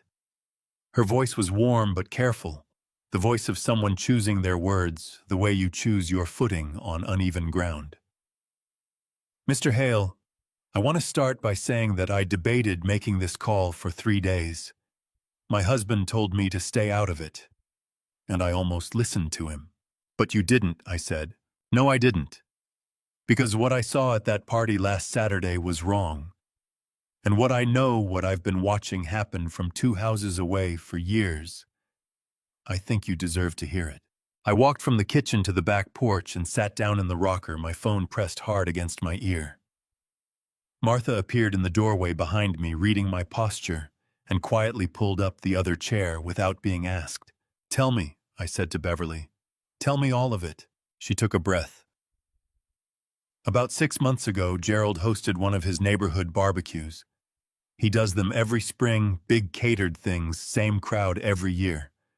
My husband and I were there. At some point in the evening, I was standing near the bar getting a refill, and Gerald was holding court with 3 or 4 of his friends nearby. She paused. He said, and I want you to know I am quoting him exactly because it stuck in my mind, and I've thought about it many times since he said, as long as the old man's writing checks, we don't have anything to worry about. The words went through me like cold water. I gripped the arm of the rocker. He said that, I said, at a neighborhood barbecue, in front of people who don't even know me, in front of 6 people, Beverly said, and her voice had gone tight with something that sounded very much like shame on my behalf.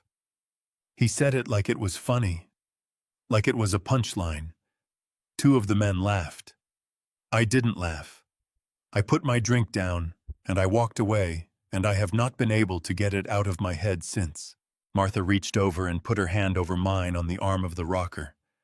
I turned my palm up and held on. What else? I asked Beverly. You said years. Years, she confirmed. Mr. Hale, my kitchen window looks out toward the side of their property. I've seen Claire and Derek come and go for years.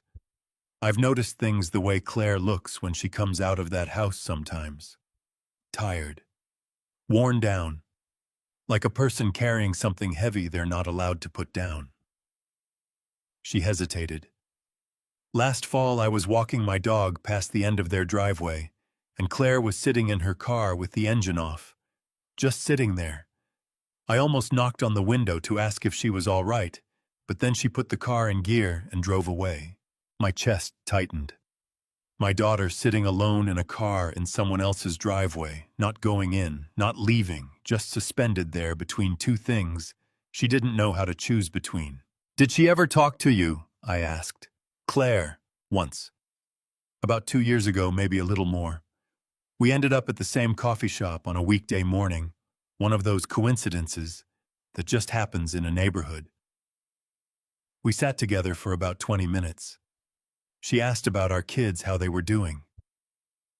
Beverly's voice dropped slightly. At some point, she said something I've never forgotten. She said, "Your kids are lucky, Mrs. Calloway. They have a father they're not afraid to disappoint." The air went out of my lungs. She said that. My voice came out barely above a whisper. She said that. Beverly confirmed softly.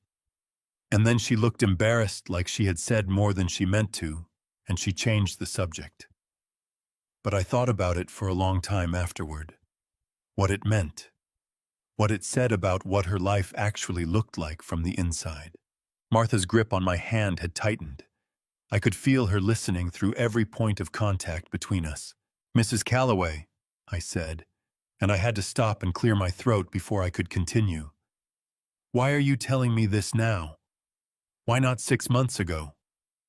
Why not after the barbecue?"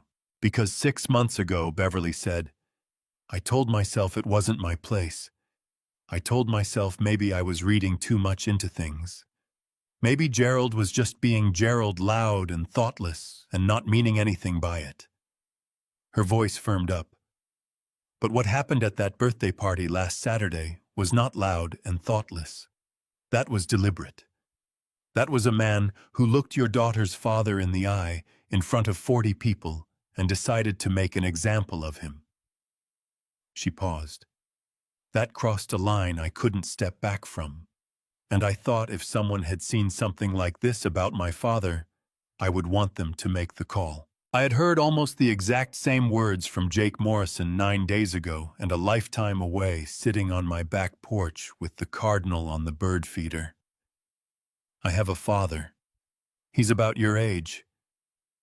I just kept thinking if it were my dad. There are good people in the world. I had not forgotten that exactly. But it had been a difficult week to remember it. "Thank you," I said, and I meant it in a way that went considerably deeper than the words. "Mrs. Calloway Beverly, thank you. I hope it helps," she said. "I truly do. And Mr. Hale, whatever you're going through right now, whatever decisions you're making, For what it's worth from someone who has watched from the outside for a long time, you deserve better than what they gave you. After I hung up, Martha and I sat on the back porch as the Friday night came fully on around us, the sky going from purple to deep blue, the first stars showing above the tree line. The neighborhood had gone quiet, except for the distant sound of someone's television through a screen door, and the rhythmic creak of my rocker against the porch boards. She said Claire was afraid to disappoint them, Martha said. Her voice was very quiet. She did, I said. Not afraid to disappoint you. Martha turned to look at me, and in the low light her eyes were very bright. Afraid to disappoint them. The Whitmores. So, I nodded. The distinction mattered. I had been turning it over since the moment Beverly said it. She's going to come, Martha said suddenly. Claire, I think she's much closer to breaking than any of us realize. And when she comes... She reached over and touched my arm. She's going to come alone, Richard. Not with Derek. I can feel it. I rocked slowly in this darkness and thought about my daughter sitting in a parked car with the engine off, suspended between two lives, afraid to disappoint the wrong people. When she comes, I said, I'll be ready. Daniel called Monday morning, the way he always calls early, before I had finished breakfast, his voice carrying that particular flatness that tells you he has found something he would rather have not found, but is going to tell you clearly and completely, regardless. Good morning, Richard. Are you somewhere you can talk? I pushed my cereal bowl aside and sat up straighter. I'm home. Go ahead. I got the full picture on Derek's financial situation this morning, he said. I want to walk you through it, but I need you to understand up front the number is larger than either of us anticipated. Martha was standing at the kitchen counter with her back to me, rinsing her coffee cup. Something in my posture must have changed, because she turned around, read my face, and came to sit across from me without a word. Tell me, I said. Derek Whitmore currently carries total debt of approximately $1.3 million, Daniel said. Each word landed separately, and precisely the way Daniel delivers things he knows will require time to process. Broken into 3 categories. Credit card debt across 6 accounts, $280,000. A business loan on a venture he started 4 years ago that failed within 18 months, $680,000. And the personal loans, the ones that included your guarantor signature, $340,000. The kitchen was very quiet. The refrigerator hummed. Outside, a car passed slowly down the street. $1.3 million, I said. Yes. Martha's hand came across the table and covered mine. I turned my palm up and gripped her fingers. Daniel, I said carefully, the money I was sending every month, the transfers, were being used to service the minimum payments on the credit card accounts and the personal loans, Daniel said. Without your monthly transfers, those accounts have been past due for 3 weeks now. The lenders have begun collection contact. He paused. Which is why Derek has been calling you so insistently. He is not calling because he wants to apologize. He is calling because the machinery that was keeping him afloat has stopped, and he knows exactly who turned it off. I pressed my free hand flat against the kitchen table. The full weight of it settled into me like something physical, not shock, because some part of me had been building toward this understanding for 2 weeks. More like the final piece of a picture you have been assembling in the dark, and someone has finally turned on the light. He used my money to pay his debts, I said. Every month for years, Daniel confirmed. The transfers you thought were helping Claire with ordinary expenses, rent shortfalls, car repairs, the things she called you about, those were the surface layer. Underneath, Derek was using the monthly cushion your money provided to maintain minimum payments on debt he had accumulated and hidden from everyone, including Claire. Including Claire, I repeated. You're certain she didn't know the scale of it? Based on my review of what I can access, and I want to be careful here, because I can only see so much, the business loan, in particular, appears to have been opened and defaulted entirely outside her knowledge. The credit card accounts are more complicated. Some are joint, some are individual. Daniel's voice was measured and careful. My honest assessment is that Claire knew they were in some financial difficulty. I don't believe she knew she was married to a man sitting on $1.3 million of debt. Martha's fingers had tightened around mine so hard I could feel the individual pressure of each one. She was watching my face, her own expression, a complicated mixture of anger and something that looked underneath the anger very much like grief. "What happens now?" I asked Daniel. "To them, I mean, practically speaking. The lenders will continue collection efforts.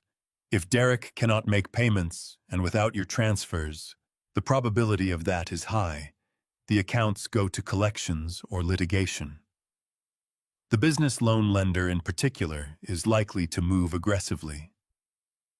Gerald Whitmore has already retained separate counsel, which suggests he is positioning himself to protect his own assets from Derek's creditors." Daniel paused. "The family unit is under significant financial and legal pressure.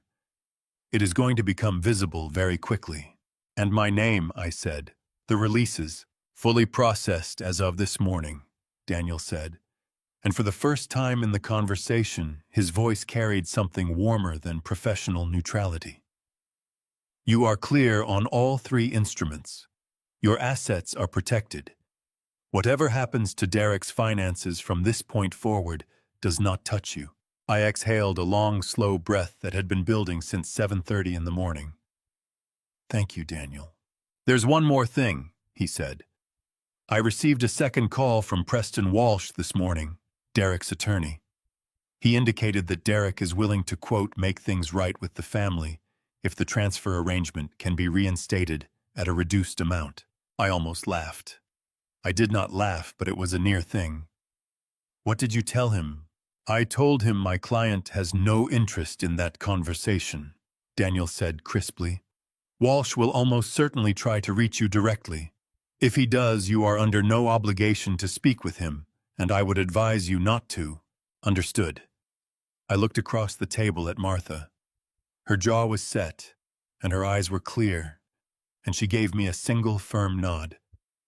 "Daniel, I'll be in touch.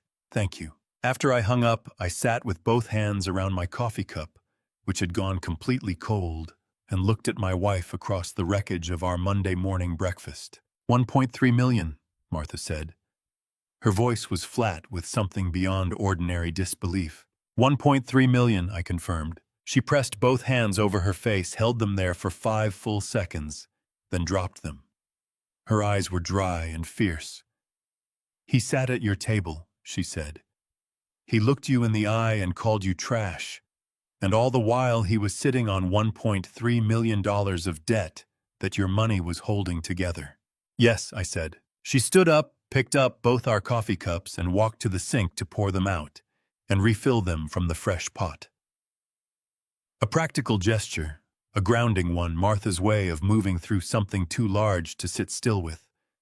When she set the full cup in front of me and sat back down, her expression had shifted from fury into something harder and calmer. "Drive with me this afternoon," she said. "I need to get out of this house for an hour." We drove west through Charlotte. No particular destination, just moving.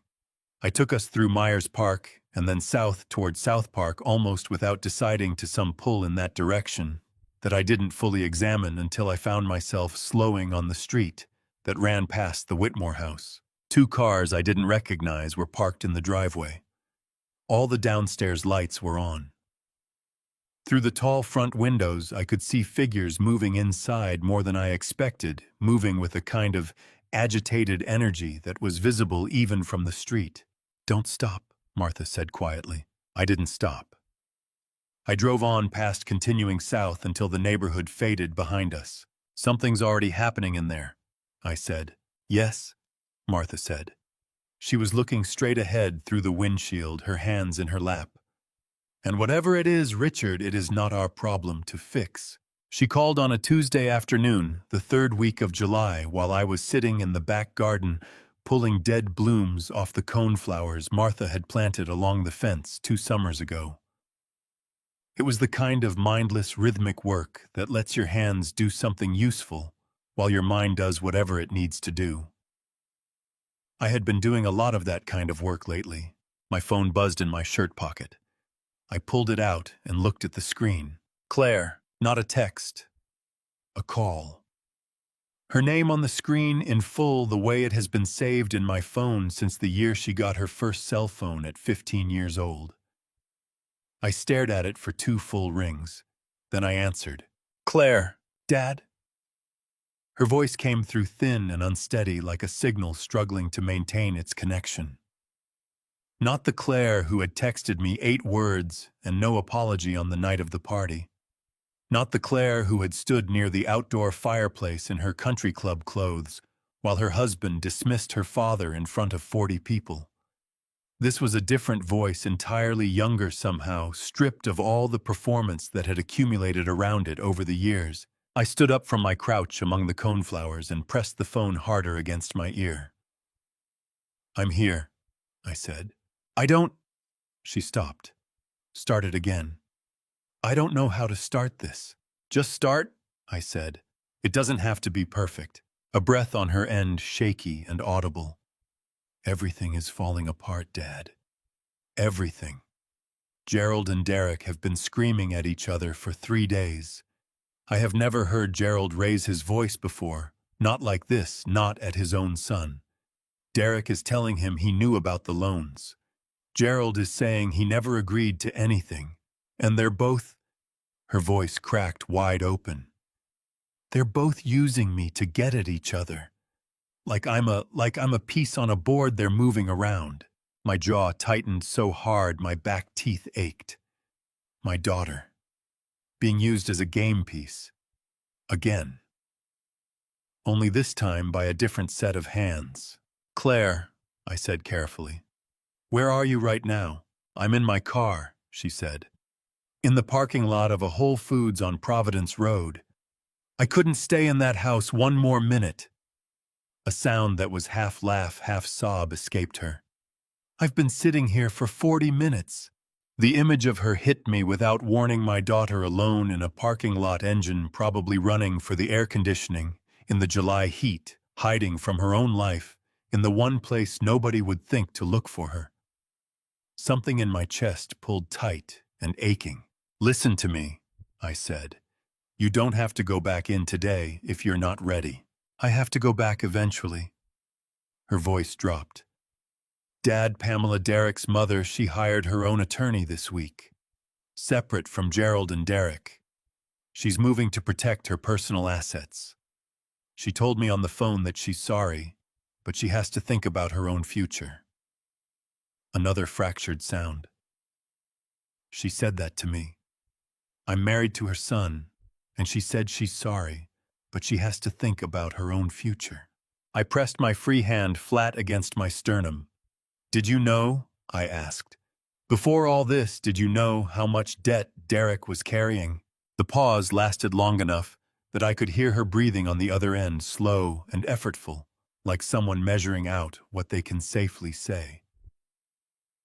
I knew things were tight, she said finally. He always said it was temporary. He always had an explanation. A deal that was about to close, a payment that was coming in something. Her voice broke on the last word. I believed him, Dad. I believed him for years. I know, I said. The business loan. She exhaled sharply, like the number still physically hurt her. $680,000. I didn't know that account existed. I found out 4 days ago from Gerald's attorney, who apparently thought I already knew. Her voice went very small. I didn't know. I walked slowly along the garden fence, one hand trailing along the top rail, the heat of the July afternoon pressing down from every direction. Claire, I said, I'm going to ask you something, and I need you to be honest with me. Okay, she said, a small, careful word.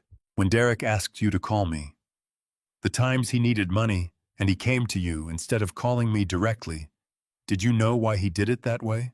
The silence on her end had a different quality this time. Not the silence of someone deciding whether to lie. The silence of someone finally deciding to stop. Yes, she said. Her voice was barely a whisper. He said you responded better when it came from me, that you'd say yes faster. A sob broke through the surface, raw and unguarded.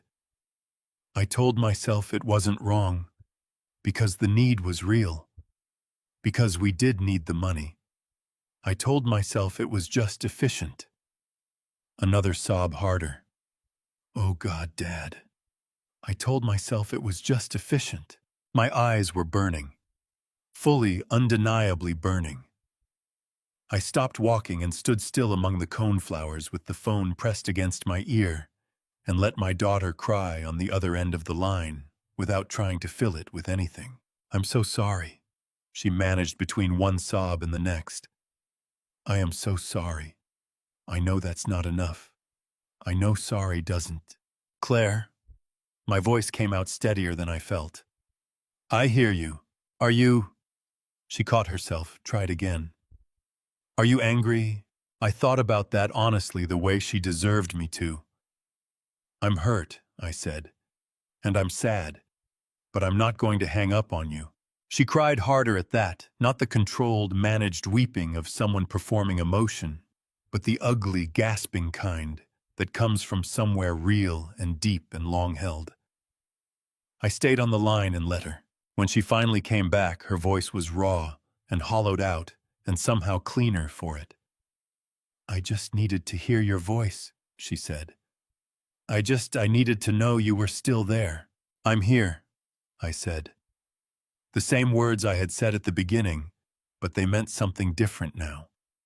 Claire, when you're ready, when you can talk to me honestly and fully, I'm here for that conversation. But it has to be honest, all the way through. I know, she said. I know it does. After we hung up, I stood in the garden for a long time, with the phone in my hand, and the afternoon heat on my shoulders, and the coneflowers nodding slightly in a breeze I could barely feel. Then I went inside, walked to my study, and took the small blue notebook off the desk. I carried it to the chair by the window and sat with it in my lap without opening it. I didn't need to read it. I just needed to hold it and think about what came next. She showed up on a Thursday afternoon in the first week of August, the kind of afternoon where the Carolina heat has settled into something permanent and heavy, the kind that makes even the shade feel like it costs something.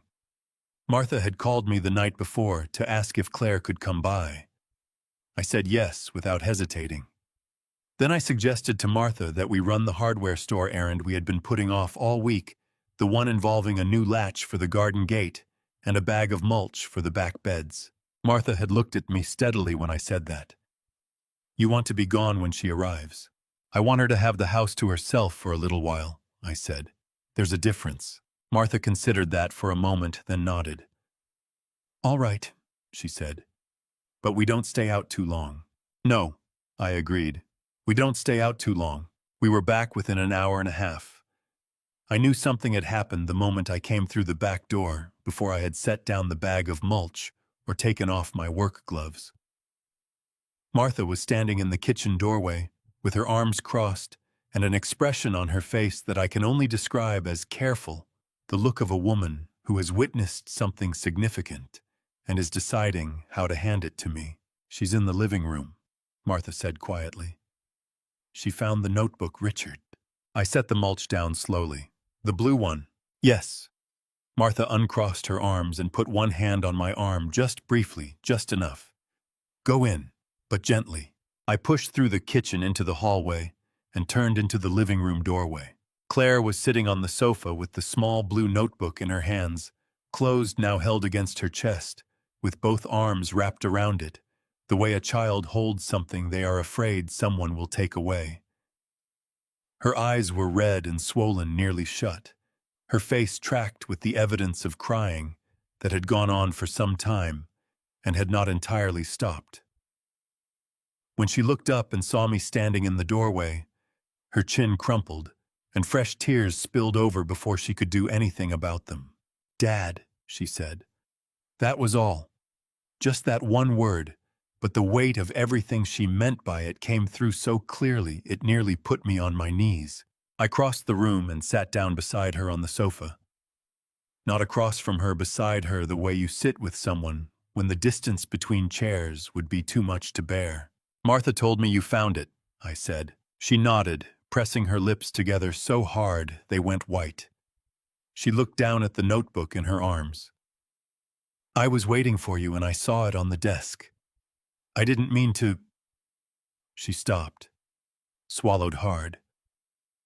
I opened it, and I started reading, and I couldn't stop. It's all right, I said. It is not all right.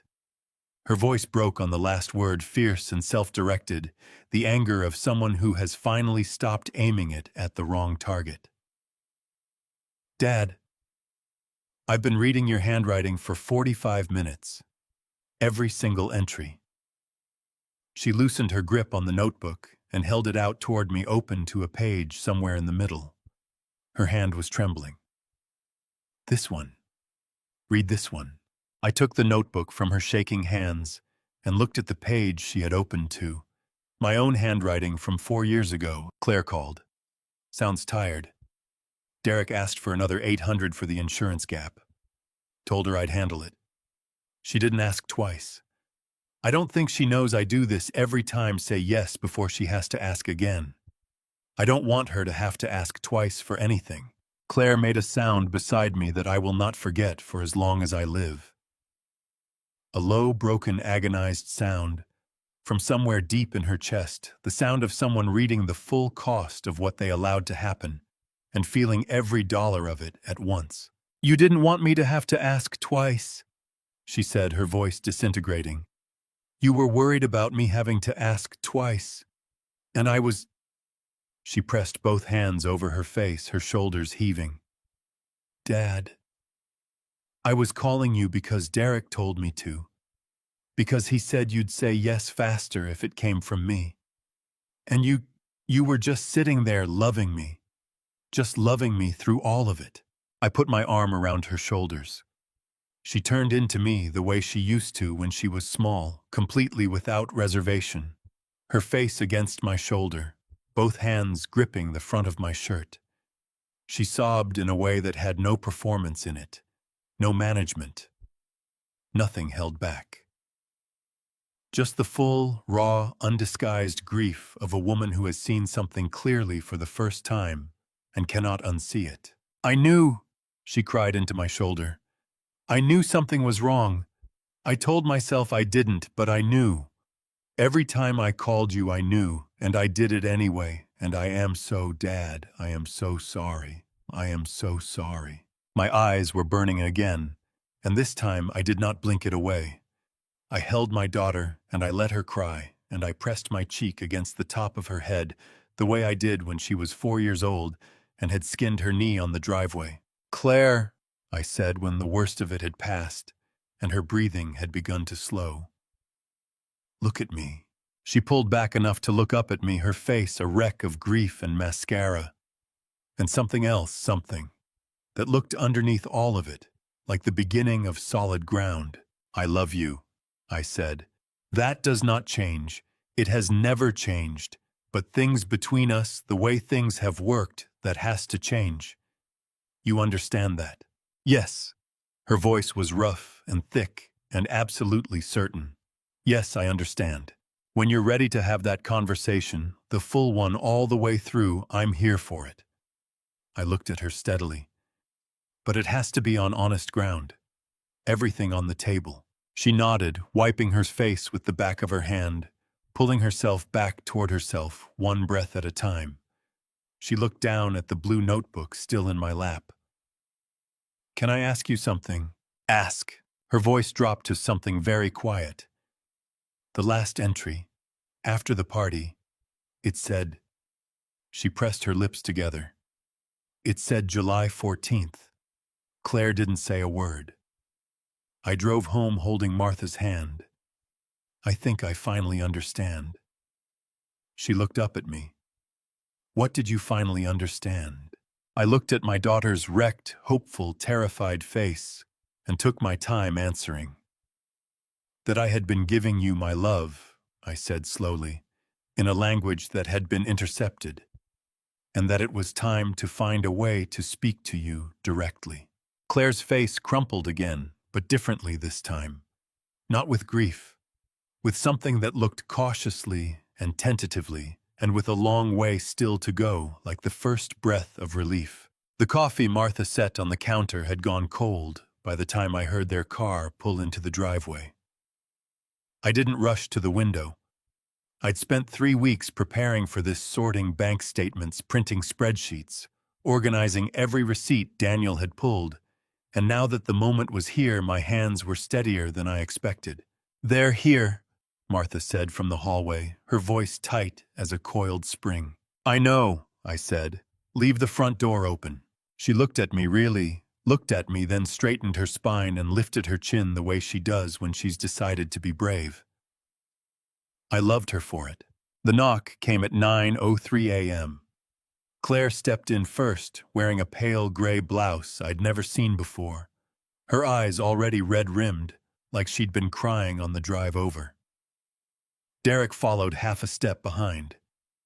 Jaw set, arched hands tucked into the pockets of his khaki slacks. His eyes swept the dining table, every inch of it covered in documents, folders, spreadsheets, the printed video transcript, and the blue ledger I'd kept for a decade. His eyes narrowed. "What is all of this?" "Sit down," I said, not harshly, just clearly. Claire reached for a chair immediately. Derek didn't move. He glanced at Claire, then at Martha in the doorway, with her arms crossed, then back at me. "Richard, I think we should talk first before—" "We are talking," I said. "Sit down, Derek." He sat. I set the first folder flat in front of them, the summary ledger color-coded by year, compiled by Daniel Crawford. Derek's jaw tightened the moment he recognized the bank account numbers. 10 years, I said, resting my hand on the folder. 10 years of transfers. I want to walk you through every single one. Dad, Claire's voice cracked. "Let me finish, sweetheart. You'll have your turn, I promise." I opened to the first tab. Claire's college tuition, $48,000 over 3 semesters. I slid it across. Derek reached for his phone. Martha said, "Don't," and he set it face down. "Page 2, I continued. "The down payment on your house, $35,000. Wired in 2 installments because you said the closing date moved up." I looked at Derek. "You remember that weekend?" His upper lip twitched. "That was a loan. We intended—" "There's no paperwork," I said. Daniel looked. "Nothing signed. Legally, it's a gift, but we both know it wasn't offered as one." Claire pressed her fingers to her mouth. Her shoulders began to shake. "Medical expenses," I went on. $67,000 over 4 years. The 2021 incident when insurance didn't cover the full amount, when I got a call at 7 in the morning and didn't ask questions. I just sent it. "Dad, I didn't know all of this came from you," Claire said, her voice breaking. "Derek told me his parents were helping." "I know what Derek told you." I said it gently, but I didn't soften the edge. Page 4. I slid the spreadsheet Daniel had marked in red. Gerald Whitmore's personal account. Pool construction, $28,000. Imported furniture, $31,000. Landscape redesign, $18,000. Down payment upgrade, $12,000. Claire's hands flew to cover her face. "That's the villa," Martha said from the doorway, her voice controlled, but her eyes wet. "Our money built that villa, Claire. The one your in-laws throw parties in." "I didn't know." Claire looked up at Derek, eyes blazing through the tears. "Did you know?" Derek shifted in his seat. "Claire, this is between your father and me." "Answer me!" Her voice climbed sharp as a blade. "Did you know our house was built with my father's money?" His knuckles went white on the table's edge. He didn't answer. That was answer enough.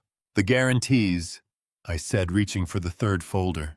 3 of them, signed by me once in a restaurant, once at Christmas dinner, once after Claire's surgery, when I wasn't thinking clearly. 3 loans, totaling $340,000. My name on every line. "My attorney has already filed," Derek started. "I know," I said. "Daniel removed my name 2 weeks ago, You don't have my signature to lean on anymore. Derek's face went red, then pale, the color draining like water from a glass. And the video, I said. I turned the laptop toward them. Jake's footage filled the screen. Gerald raising his glass. Derek's laugh low and certain. The old man's predictable, you cut him. He bleeds, but he always comes back. Gerald's reply, smooth as oil. He'll wire the money next month. That's what he's good for. Claire made a sound, not a word, not a cry, something raw. The sound of something inside her breaking open.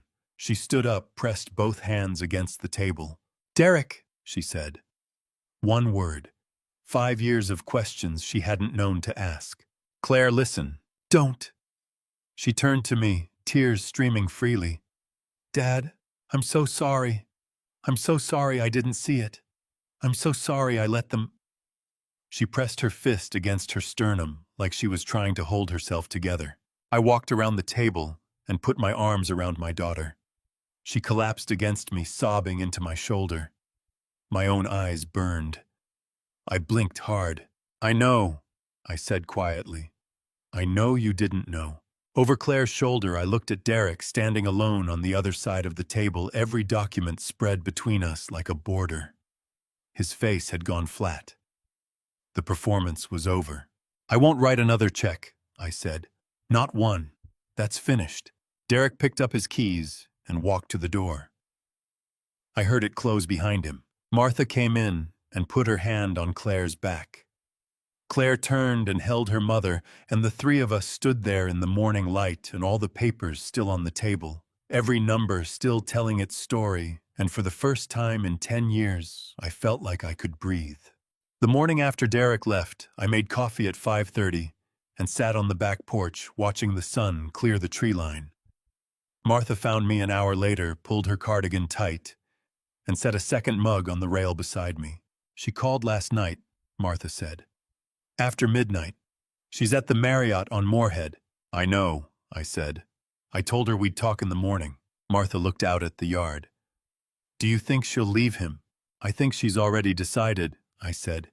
"She just needs to hear herself say it out loud." Claire came at 9:30 with blueberry scones from the bakery, 2 blocks down, the one she used to stop at every Sunday before everything changed. She set them on the counter, and then her chin started to tremble. "I called a family attorney," she said. "I have an appointment Thursday." Martha exhaled, the long, slow kind that tells you someone's been holding their breath for weeks. "Good baby. That's good." "I'm terrified," Claire said, her voice breaking. "I don't have much of my own anymore." "You have us," I said. "That's real." She nodded, and the tears slipped through anyway. I handed her a paper towel because there were no tissues on the counter, and she laughed in spite of herself, small and wet, and I felt something loosen in my chest. By September, Daniel had confirmed my name was fully removed from all 3 loan guarantees. Derek's creditors began formal collection. The Whitmore villa, built with my pool money, my furniture money, my landscaping money, was listed for sale. Gerald and Pamela's arguments over who was responsible grew loud enough that neighbors on Fernwood Lane started avoiding the street on Sunday afternoons. Claire filed for divorce on October 2nd. The settlement was modest. She walked away with her car, her savings, and not much else. She didn't pretend otherwise. She moved into a 1-bedroom apartment on the east side of Charlotte. Martha and I helped carry boxes, 4 trips in my truck. When we finished, the 3 of us stood in her empty living room, and Claire looked at the bare walls and the afternoon light coming through the windows. "It looks like a beginning," she said. "It is," Martha said, and meant it completely. Christmas was just the 3 of us. No performance, no pretense. Claire brought sweet potato pie, Martha made green bean casserole, and I carved a turkey too large for 3 people, but perfect anyway. Somewhere between the wine and the mockingbird, and whether scones were better warm or cold, Martha mentioned Alaska. I booked 2 tickets on December 27th. Anchorage, Denali, the Kenai Peninsula. Neither of us had ever been west of Denver. The night before we left, I closed the Blue Ledger for the last time, and set it on the shelf between my father's dictionary and my mother's recipe box. Then I went upstairs where Martha was already packing, humming something soft. "Ready?" she asked. I sat on the edge of the bed and watched her fold a wool sweater with the careful attention she gives to things that matter. "Yeah," I said. "I think I finally am." On the plane to Alaska, somewhere over the Rockies, Martha fell asleep against my shoulder. I looked out the window at the clouds below us, white and endless, and I thought about everything that had happened in the past 6 months. People sometimes ask me if I have regrets. Honestly, I regret staying quiet too long. I gave money freely, but I never gave honesty freely enough not to Claire, not even to myself. I kept thinking love meant saying yes. It doesn't. Love means saying this is the truth and I'm telling you because you deserve to hear it. If I could say one thing to anyone carrying a weight like mine, please don't do what I did. Don't let years pass before you open that safe. Don't mistake silence for peace. Your dignity is not a gift you owe to people who stopped earning it. I believe God gave me those 10 years not to break me, but to show me exactly who I was and who I still had the strength to become. That was enough. These are the stories I carry now, not with bitterness but with clarity. This has been one of many grandpa stories I will carry with me for the rest of my life. A family story that taught me more than any lesson I could have planned. If your own family story moves even a little when you hear mine, if something in these grandpa stories sounds familiar, then this grandpa story was worth every word. If this family story touched your heart, leave a comment below. Your words mean more than you know. Share this with someone who needs to hear it. And if you haven't already, consider joining this channel so you never miss what comes next. Thank you truly for staying until the very end. And one last thing before you go, the stories ahead contain some fictional elements crafted purely with the hope of offering something meaningful. If that's not the kind of content you're looking for, no hard feelings, find what speaks to you. But if you're staying, I'm glad. See you in the next one.